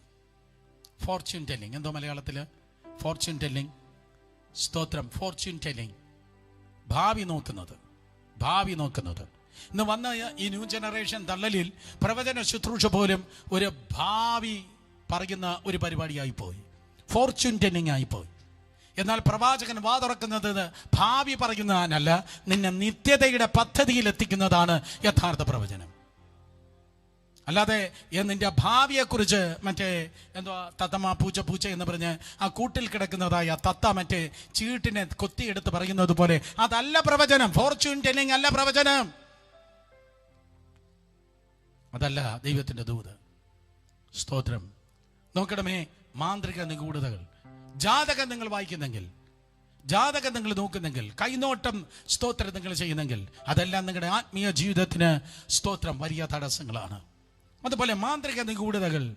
ചില കുടുംബങ്ങളെ ഞാൻ ഓർക്കുന്നുണ്ട്, 1, 2, 3 ഫാമിലികളിൽ ചില പ്രത്യേക കാര്യങ്ങൾ അവിടെ നിന്ന് പ്രാർത്ഥിക്കുന്നതായ സമയത്ത് പരിശുദ്ധാത്മാവ് കാണിച്ചിട്ട് വലിയ വിലയേറിയതായ വലിയ ചാർട്ടുകളായിരിക്കാം, അല്ലെങ്കിൽ സുവനിയേഴ്സ് ആയിരിക്കാം, അല്ലെങ്കിൽ അതിൻ്റെ എന്തോ വലിയ ഡിസൈൻ ഉള്ളതായ വലിയ ഫോട്ടോ പോലെയുള്ള കാര്യങ്ങളായിരിക്കാം. ആരാണ്ട് കൊടുത്തതാണ്. സിംഗപ്പൂരിലെ വലിയ ആള്, സിംഗപ്പൂരിലെ ഏതോ ചൈനക്കാരൻ കൊടുത്തതാ, ഏതോ അറബി കൊടുത്തതാ. പക്ഷെ എന്നാ ബിസിനസ്സിൽ വന്നോ, എന്നാ വീട്ടിൽ വന്നോ, അന്ന് മുതൽ പ്രശ്നങ്ങളായി. ഏതോ മന്ത്രവാദം ചെയ്തിട്ടാണ് അത് അവർക്ക് കൊടുത്തത്. സ്തോത്രം. മന്ത്രവാദം ചെയ്ത മന്ത്രവാദ ദുർഭൂതത്തെ ആവാഹിച്ചാണ് ഈ ദൈവമക്കളുടെ കയ്യിൽ സ്തോത്രം അത് ഏൽപ്പിച്ചത്. അവർ തട്ടിപ്പോകാൻ വേണ്ടി കൊടുത്തതായിരിക്കാം. ഒരനർത്ഥത്തിൽ മരിക്കാൻ കൊടുത്തതായിരിക്കാം. പക്ഷെ ഒരുവിധമെങ്കിലും ദൈവകൃപയിൽ നിൽക്കുന്നത് കൊണ്ട് സ്തോത്രം അവർ ജീവനോടെയായിരിക്കുന്നു. വലിയ വിലയേറിയതാണ്. പക്ഷെ ഞാൻ ഓർക്കുന്നു, ഗോഫർക്കാൻ മരുഭൂമിയിൽ, UAE ഒരു സ്ഥലമാണ്, മണ്ണെണ്ണ പെട്രോൾ ഒഴിച്ച് അങ്ങനെയുള്ള ചിലതിനെ കത്തിച്ച് കളഞ്ഞ് ദൈവകൃപയാൽ ആ കുടുംബം വിടിവിക്കപ്പെട്ടത് ഞാൻ ഓർക്കുന്നു. ദൈവമില്ലാത്തതായ സുവനിയറുകൾ, വേദപുസ്തകത്തിൽ ഇല്ലാത്തതായ ചില പ്രത്യേക സ്തോത്രം വിഗ്രഹ രൂപങ്ങൾ, അത് നിങ്ങളുടെ സ്തോത്രം ഭവനത്തിൽ വരുമ്പോൾ അതെല്ലാം നിങ്ങളെ ഉപരോധത്തിൽ ആക്കി തീർക്കുന്നു. ഒരു വാക്യം വായിച്ചാട്ടെ. പുറപ്പാട് പുസ്തകം 23-ാം അധ്യായം 24, 25, 26. പുറപ്പാട് പുസ്തകം 23-ാം അധ്യായം 24 മുതൽ 26 വരെ. അവിടെ ദേവന്മാരെ നമസ്കരിക്കരുത്, അവയെ സേവിക്കരുത്. അവരെ ദേവന്മാരെ നമസ്കരിക്കരുത്, പിന്നെ അവരെ സേവിക്കരുത്. സേവിച്ചാൽ എന്ത് ചെയ്യും? അവിടെ പ്രവൃത്തികൾ പോലെ പ്രവർത്തിക്കും. അവിടെ പ്രവൃത്തികൾ പോലെ പ്രവർത്തിക്കരുത്. പകരം അവരെ അശേഷം നശിപ്പിച്ച് അവരെ വിഗ്രഹങ്ങളെ തകർത്ത് കളയണം. 25-ാം വാക്യം. നിങ്ങളുടെ ദൈവമായ യഹോവയെ തന്നെ സേവിപ്പീൻ, എന്നാൽ അവൻ നിന്റെ അപ്പത്തെയും വെള്ളത്തെയും അനുഗ്രഹിക്കും. ഞാൻ രോഗങ്ങളെ നിന്റെ നടുവിൽ നിന്ന് നീക്കിക്കളയും. നിന്റെ അപ്പത്തെയും വെള്ളത്തെയും ദൈവം അനുഗ്രഹിക്കും, രോഗങ്ങളെ നിങ്ങളുടെ നടുവിൽ നിന്ന് ദൈവം നീക്കിക്കളയും. ഇന്ന് രാത്രി കേട്ടോ, കൊറോണ ഉൾപ്പെടെയുള്ളതായ രോഗങ്ങളെ ദൈവം നിന്റെ നടുവിൽ നിന്ന് നീക്കിക്കളയും. നിന്റെ അപ്പത്തെയും വെള്ളത്തെയും ദൈവം അനുഗ്രഹിക്കും. 26-ാം വാക്യം. ഗർഭമലസുന്നവളും മച്ചിയും നിന്റെ ദേശത്ത് ഉണ്ടാകയില്ല, നിന്റെ ആയുഷ്കാലം പൂർത്തിയാകും. ഗർഭമലസുന്നവർ, അബോർഷൻ നിന്റെ വീട്ടിൽ ഉണ്ടാകത്തില്ല. കുഞ്ഞുങ്ങളില്ലാത്ത ഒരു സഹോദരി, ഒരു മാതാവ്, സ്തോത്രം നിന്റെ വീട്ടിൽ കാണത്തില്ല. മച്ചി നിന്റെ ദേശത്തുണ്ടാകുകയില്ല. ഹ്രസ്വായുസ് അല്ല, നിന്റെ ആയുഷ്കാലം ദൈവം പറയുന്നു ഞാൻ പൂർത്തിയാക്കും. നിന്റെ ആയുഷ്കാലം ഞാൻ പൂർത്തിയാക്കും. ഒരു നോ ക്ലെയിം ബോണസ് ആണ് ആ ഭാഗത്ത് പറയുന്നത്. No claim bonus. കാർ ഓടിക്കുന്നവർ എല്ലാ വർഷവും സ്തോത്രം ഇൻഷുറൻസിന് പൈസ കൊടുക്കുന്നു. ഇൻഷുറൻസിന് പൈസ കൊടുത്ത് ജീവിക്കുന്നതായ സമയത്ത് അവസാനം നോ ക്ലെയിം ബോണസിന്റെ നന്മ കിട്ടുന്നത് പോലെ ഒരു ലൈഫ് ടൈം നന്മയാണ് കർത്താവ് പറയുന്നത്. നിന്റെ ആയുഷ്കാലം നീ പൂർത്തിയാക്കും. അതിന്റെ ഒരർത്ഥം ഇതാണ്, അത് ശൂന്യമാകത്തില്ല, അത് നിറഞ്ഞിരിക്കും. ഗർഭമലസുന്നവൾ സ്തോത്രം ഉണ്ടാകുകയില്ല, മച്ചി നിന്റെ ദേശത്ത് ഉണ്ടാകുകയില്ല. 25-ാം വാക്യം. സ്തോത്രം, നിന്റെ അപ്പത്തെയും വെള്ളത്തെയും ഞാൻ അനുഗ്രഹിക്കും, രോഗങ്ങളെ നിന്റെ നടുവിൽ നിന്ന് നീക്കിക്കളയും. ഇനി രാത്രി യേശുവിന്റെ നാമത്തിൽ പറയട്ടെ, നിന്റെ പേഴ്സിൽ ഇരിക്കുന്ന, നിന്റെ ബാങ്കിൽ ഇരിക്കുന്ന ഒരു പൈസ പോലും ഒരു ഹോസ്പിറ്റലുകാരും തിന്നുകയില്ല. നിന്റെ കൈയുടെ അധ്വാന ഫലം നീ തിന്നും. നീ ഭാഗ്യവാൻ. അതിനുവേണ്ടി എന്ത് ചെയ്യണം? സ്തോത്ര വിഗ്രഹ രൂപങ്ങളെ നിന്റെ ഷോക്കേസിൽ നിന്ന് നീക്കിക്കളയണം, നിന്റെ വീട്ടിൽ നിന്ന് നീക്കിക്കളയണം. അന്യാരാധന സിംബൽസ്, അടയാളങ്ങൾ നിന്റെ വീട്ടിൽ നിന്ന് നീക്കിക്കളയണം. 2006 മുതൽ സ്തോത്രം 2019 വരെ മിക്കവാറും വർഷങ്ങളിൽ ഞാൻ സ്തോത്രം ഇസ്രായേൽ ട്രിപ്പിന് ജനത്തെ കൊണ്ടുപോകാറുണ്ട്. അപ്പം എല്ലാവർക്കും ഭയങ്കര ഇഷ്ടമാണ് ഈ പ്രത്യേകിച്ച് ഈജിപ്തിൽ പോകുമ്പോൾ. ഈജിപ്ത് എനിക്ക് പോകാൻ ഇഷ്ടമില്ലാത്ത ഒരു രാജ്യമാണ്, ഇനി പോകാൻ ഞാൻ ആഗ്രഹിക്കുന്നില്ല. ഈജിപ്തിൽ പോകുമ്പോഴേക്കും പിരമിഡ് മേടിക്കാം. പിരമിഡ് എല്ലാ വീടുകളിലും അവർ മേടിക്കും. സ്തോത്രം പിരമിഡ്. എന്തിനാ? പേപ്പർ വെയിറ്റ് ആയിട്ടൊക്കെ വെക്കാം. പിരമിഡ് എന്താ പിരമിഡ് എന്നറിയോ? പിരമിഡ് എന്ന് പറയുന്നത് കല്ലറയാണ്. മരണത്തെ റെപ്രസെന്റ് ചെയ്യുന്നതാണ് പിരമിഡ്. ഫറവോനെ അടക്കിയിരിക്കുന്നതായ കല്ലറയാണ് പിരമിഡ് എന്ന് പറയുന്നത്. ഒരു പിരമിഡിനെ കൊണ്ടുവന്ന് വീട്ടിൽ വെക്കുമ്പോഴേക്കും സ്പിരിറ്റ് ഓഫ് ഡെത്ത്, മരണത്തെയാണ് നീ ഇൻവൈറ്റ് ചെയ്യുന്നത്. മരണത്തിന്റെ അടയാളമാണ് പിരമിഡ്. അതുകൊണ്ട് ഇന്ന് രാത്രി പിരമിഡ് ഇരിക്കുന്ന ആരെങ്കിലും വീട്ടിൽ പിരമിഡ് ഉണ്ടെങ്കിൽ, ഓഫീസിൽ പിരമിഡ് ഉണ്ടെങ്കിൽ, യേശുവിന്റെ നാമത്തിൽ സ്തോത്രം, അതേ തോട്ടിൽ കളയരുത്, കടലിൽ കളഞ്ഞാൽ ഏറ്റവും നല്ലത്. വീണ്ടും തിരിച്ചു വരാത്ത രൂപത്തിൽ എത്രയും പെട്ടെന്ന് പുറത്ത് കളഞ്ഞാട്ടെ. എന്നിട്ട് അതിന് പുറത്തെറിഞ്ഞു കളഞ്ഞിട്ട് പറ, ഞാൻ മരിക്കയില്ല, ഞാൻ ജീവനോടിയിരുന്ന് യഹോവയുടെ പ്രവൃത്തിയെ വണങ്ങും. കാരണം പിരമിഡ് സ്തോത്രം അത് മരണത്തെയാണ് ഇൻവൈറ്റ് ചെയ്യുന്നത്. ഇതുപോലെയുള്ള നൂറുകണക്കിന് കാര്യങ്ങൾ എനിക്ക് പറയാൻ തക്കൊണ്ടെങ്കിലും ഓബ്ജക്റ്റിന്റെ രൂപത്തിൽ ലോകത്തിൽ മറ്റേത് രാജ്യങ്ങളെക്കാളും സ്തോത്രം ഈ രാജ്യത്തിലാണ് അങ്ങനെയുള്ള ഉപകരണങ്ങൾ, അങ്ങനെയുള്ള കാര്യാദികൾ ഏറ്റവും അധികമായിട്ടുള്ളത്. സാത്താന്യ ശക്തികൾ, മരണം, നഷ്ടം, സ്തോത്രം, ശാപങ്ങൾ, പോരാട്ടങ്ങൾ കടന്നു വരാൻ സാധ്യതയുള്ളതായ മാന്ത്രിക നിഗൂഢതകളെ, സാത്താന്യം നിഗൂഢതകളെ യേശുവിന്റെ നാമത്തിൽ എറിഞ്ഞു കളയുക. ഉടയ്ക്കേണ്ടതിന് ഉടയ്ക്ക്, പുറത്താക്കേണ്ടതിന് പുറത്താക്ക്, നീക്കേണ്ടതിന് നീക്ക്. സ്തോത്രം. എന്നിട്ട് വന്നിട്ട് ആരാധിക്ക്. എന്നിട്ട് ദൈവത്തിന്റെ കൃപയാൽ സ്തോത്രം അതെ പ്രാർത്ഥിക്കുക. ദൈവം അത് കേൾക്കും. ഉടനെ ചിലർ ചോദിക്കുമായിരിക്കും, അയ്യോ അപ്പൊ ഈ കഴുത്തി കിടക്കുന്ന കുരിശോ, ഈ കുരിശ് മാറ്റണമോ? സ്തോത്രം. എൻ്റെ കഴുത്തി കിടക്കുന്ന കുരിശ് കർത്താവിൻ്റെ കുരിശാണോ എനിക്കറിയത്തില്ല, അതോ കള്ളൻ്റെ കുരിശാണോ? രണ്ട് കള്ളന്മാരും തൂങ്ങിയത് ഇതുപോലെയുള്ളതായ കുരിശിലാണ്. കർത്താവിൻ്റെ കുരിശാണോ കള്ളൻ്റെ കുരിശാണോ? കള്ളനായ സാത്താൻ്റെതാണ് എന്ന് തോന്നുന്ന സകലത്തെ നീക്കി നിന്റെ ശരീരമാകുന്ന ആലയത്തെ ദൈവത്തിൻ്റെ ആലയമായി പഥ്യത്തിൽ സൂക്ഷിക്കുമ്പോഴാണ് ഉപരോധങ്ങൾ നീക്കപ്പെട്ട് ദൈവത്തിൻ്റെ കൃപയാൽ മുന്നേറുന്നത്. പലർക്കും ദൈവിക ശുഭത പ്രാപിപ്പാൻ കഴിയാതിരിക്കുന്നത് അറിവില്ല, അവിശ്വാസമാണ്, ഏറ്റുപറഞ്ഞ് ഉപേക്ഷിക്കാത്ത പാപങ്ങളുണ്ട്. സ്തോത്രം. അതെ, കയ്പിൽ ജീവിക്കുകയാണ്, പലരോടും ക്ഷമിച്ചിട്ടില്ല, സാത്താന്യ നിഗൂഢതകളാണ്. രണ്ട് കാര്യം കൂടെ 2 മിനിറ്റ് കൂടെ പറഞ്ഞ് അവസാനിപ്പിക്കട്ടെ. 6ാമത്തെ കാര്യം, പുറപ്പാട് പുസ്തകം 23-ാം അധ്യായം തന്നെ താഴേക്ക് വായിക്കുമ്പോൾ 24 മുതൽ 26 വരെയാണ് നമ്മൾ വായിച്ചത്. പക്ഷെ 32-ാം വാക്യം വായിച്ചാട്ടെ. സ്തോത്രം. 32-ാം വാക്യം, പുറപ്പാട് പുസ്തകം 23-ാം അധ്യായം 32-ാം വാക്യം. അതിലിങ്ങനെയാണ് എനിക്ക് പറയാനുള്ളത്. അൺഗോളി കവനൻസ്. വളരെ ശ്രദ്ധിക്കുക യുവതി യുവാക്കൾ, വളരെ ശ്രദ്ധിച്ചാട്ടെ. അൺഗോളി കവനൻസ്. അവരോടെങ്കിലും, അവിടെ ദേവന്മാരോട് എങ്കിലും നീ ഉടമ്പടി ചെയ്യരുത്. അവരോടെങ്കിലും, അവിടെ ദേവന്മാരോടെങ്കിലും നീ ഉടമ്പടി ചെയ്യരുത്. ഉടമ്പടി, അൺഗോളി കവനൻസ്. സ്തോത്രം. ദൈവമില്ലാത്ത ഉടമ്പടി ചെയ്യല്ല. ദൈവമില്ലാത്ത ഉടമ്പടി. ബിസിനസ് പാർട്ട്നേഴ്സ് ഉടമ്പടിയിലേക്കാണ് പ്രവേശിക്കുന്നത്.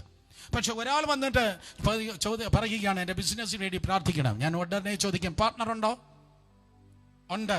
അവരാരാണ്? ദൈവമക്കളാണോ? അല്ല, അവര് എക്സെട്രാ എക്സെട്രാ ഇങ്ങനെ ഉള്ളവരാണ്. ഞാൻ പറയും, ഞാൻ പ്രാർത്ഥിക്കാം. ദൈവം സ്തോത്രം, നിന്നെ കേടില്ലാതെ പുറത്തെടുക്കാൻ വേണ്ടി പ്രാർത്ഥിക്കാം, നിന്നെ കേടില്ലാതെ അനുഗ്രഹിക്കാൻ വേണ്ടി പ്രാർത്ഥിക്കാം. പക്ഷേ കോർപ്പറേറ്റായി ആ ബിസിനസ്സിൽ ഒരിക്കലും ഒരനുഗ്രഹം, ഒരു വിടുതലും ഉണ്ടാകത്തില്ല. കാരണം ദൈവം അറിയാത്തവനാണ് മറ്റേ പാർട്ട്ണർ. കാരണം 2 പേർ ഒരുമിച്ച് നിന്നാൽ, ഒരേ ദൈവമക്കളാണെങ്കിൽ മാത്രമേ അവിടെ അനുഗ്രഹം നിൽക്കത്തുള്ളൂ. അത് ബിസിനസ് ആകട്ടെ, അത് ശുശ്രൂഷയാകട്ടെ, പ്രത്യേകിച്ച് അത് കുടുംബജീവിതമാകട്ടെ. ഉടമ്പടി അൺഗോളി കവനന്റ് ആണെങ്കിൽ ദൈവത്തിന് അതിന് അനുഗ്രഹിപ്പാൻ കഴിയത്തില്ല.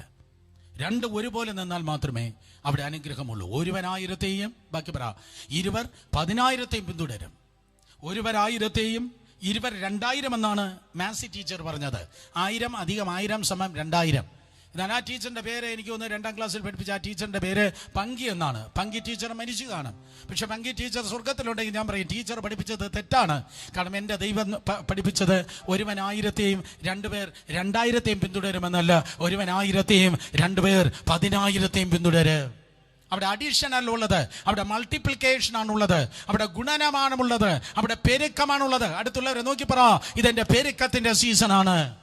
ആ പെരുക്കത്തിന്റെ സീസൺ ആണെങ്കിൽ കണ്ടീഷൻ ഇതാണ്, ഉപരോധം. സ്തോത്രം. അൺഗോളി ഉടമ്പടികളിൽ നിന്ന് പുറത്തു വന്നാട്ടെ, ദൈവമില്ലാത്ത ഉടമ്പടികളിൽ നിന്ന് പുറത്തു വന്നാട്ടെ. Marriage is A covenant. സ്തോത്രം. 100 കണക്കിന് വിവാഹങ്ങൾ ഞാൻ നടത്തിയിട്ടുണ്ട്. സ്തോത്രം. Marriage is A covenant. ആ കല്യാണത്തിന് വേണ്ടി സുഹൃത്ത് ഏതാ പാട്ട്?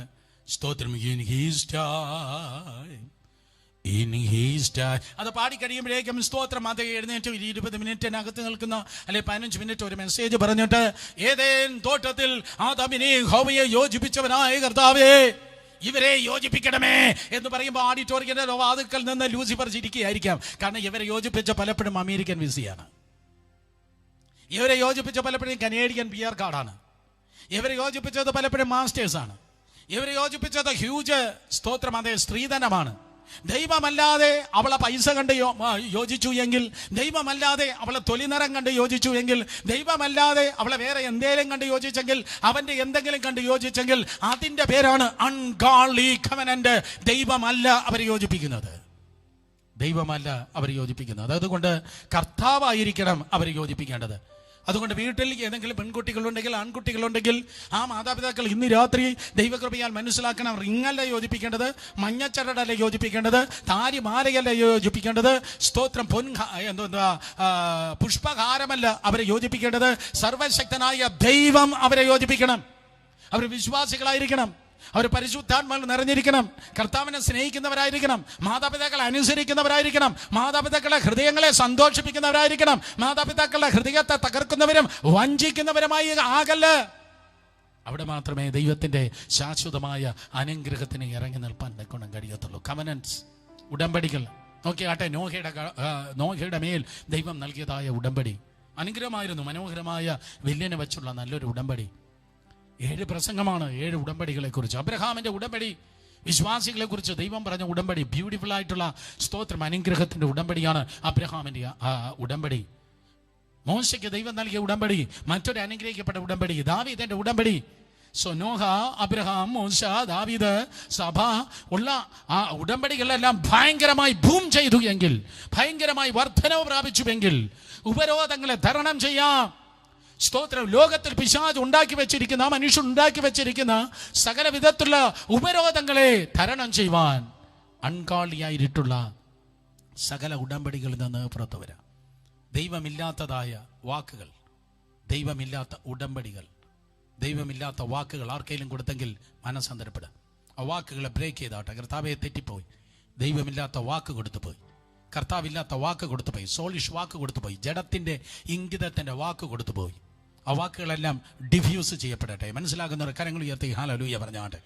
ദൈവമില്ലാതെ ഞാൻ നിന്നെ നോക്കിക്കൊള്ളാമേ, ഞാൻ നിന്നെ സൂക്ഷിച്ചോളാമേ, ഞാൻ നിന്നോട് കൂടെ ഇരിക്കാമേ, ഞാൻ നിന്നെ നടക്കാമേ, എക്സെട്രാ എക്സെട്രാ ഉണ്ടല്ലോ. അങ്ങനെയുള്ള എന്തെങ്കിലും പറഞ്ഞെങ്കിൽ ആ വാക്ക് പറയുമ്പോൾ അവിടെ സ്തോത്രം, ഒന്നുകിൽ ദൈവസ്നേഹം, ദൈവകൃപ, ദൈവത്തിന്റെ വചനപ്രകാരമുള്ള കർത്താവ് ഇറങ്ങി നിൽക്കുന്നു, ഇല്ല എങ്കിൽ അവിടെ ദുരാത്മാക്കൾ ഇറങ്ങി നിൽക്കുന്നു, ദുർഭൂതങ്ങൾ ഇറങ്ങി നിൽക്കുന്നു. അൺഗോളി കവനന്റ് ബ്രേക്ക്.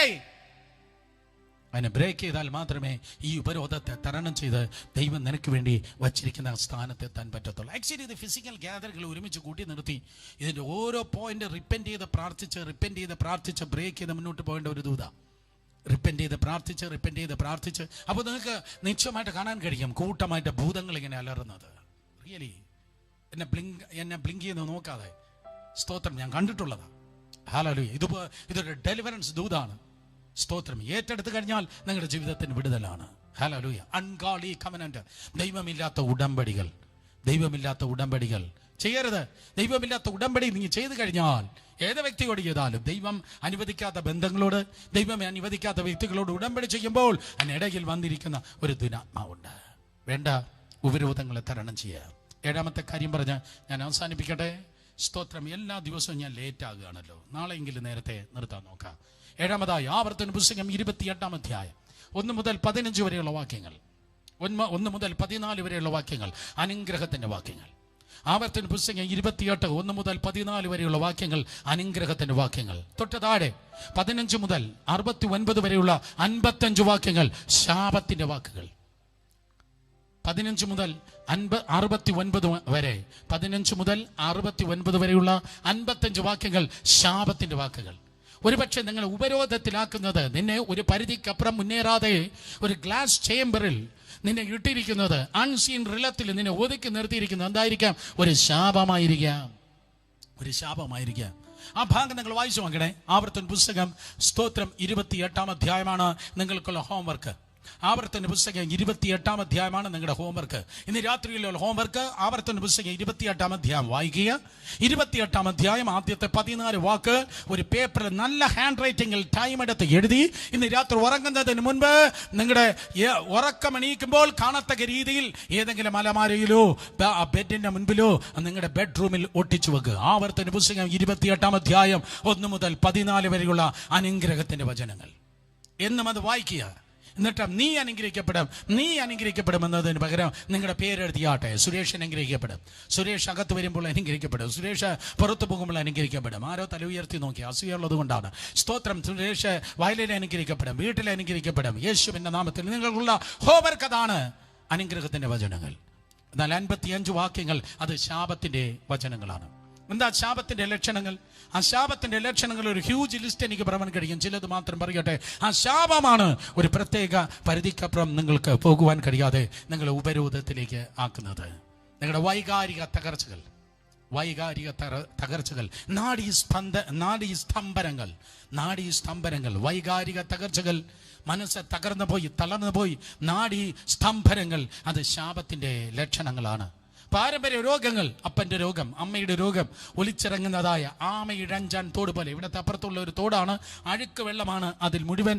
സ്തോത്രം. അഴുക്ക് വെള്ളം ഒഴുകുന്ന തോട് പോലെ അപ്പന്റെയും അമ്മയുടെയും തിന്മകൾ ഒഴുകുന്ന, അപ്പന്റെയും അമ്മയുടെയും പൂർവികരുടെയും തിന്മകൾ ഒഴുകുന്ന, സ്തോത്രം, ശാപങ്ങൾ ഒഴുകുന്നു എങ്കിൽ രോഗങ്ങൾ ഒഴുകുന്നുവെങ്കിൽ ഭാര്യയുടെ ഒരു രോഗമുണ്ടെങ്കിൽ അത് ശാപമാണ്.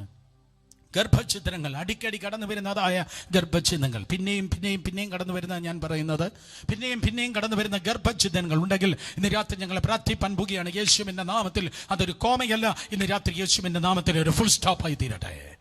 ഹല്ലേലൂയ. വിവാഹ തകർച്ചകൾ അത് ശാപത്തിന്റെ ലക്ഷണമാണ്. വിവാഹ തകർച്ചകൾ, വീണ്ടും സാമ്പത്തിക ലോപങ്ങൾ. ഒരു മാസത്തിന് അവസാനം വരുമ്പോൾ കടം മേടിച്ചാലേ അഡ്ജസ്റ്റ് ചെയ്യാൻ പറ്റത്തുള്ളൂ. സാമ്പത്തിക ലോപങ്ങൾ ഒത്തിരി വരുന്നുണ്ട്. പക്ഷെ അവസാനം സ്തോത്രം കൈനീട്ടി മേടിക്കേണ്ട ഗതികേട് വരികയാണ്.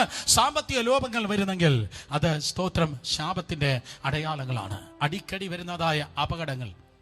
അടുക്കളയിൽ പോയി ചായ ഇട്ടും, ചായ ഇടുമ്പോഴേക്കും സ്തോത്രം എന്നും കൈ പൊള്ളുകയാണ്. വല്ലപ്പോഴും പൊള്ളുന്നതല്ല ഞാൻ പറഞ്ഞ, എന്നെ പോലെ സ്തോത്രം എന്നും പൊള്ളുകയാണ്.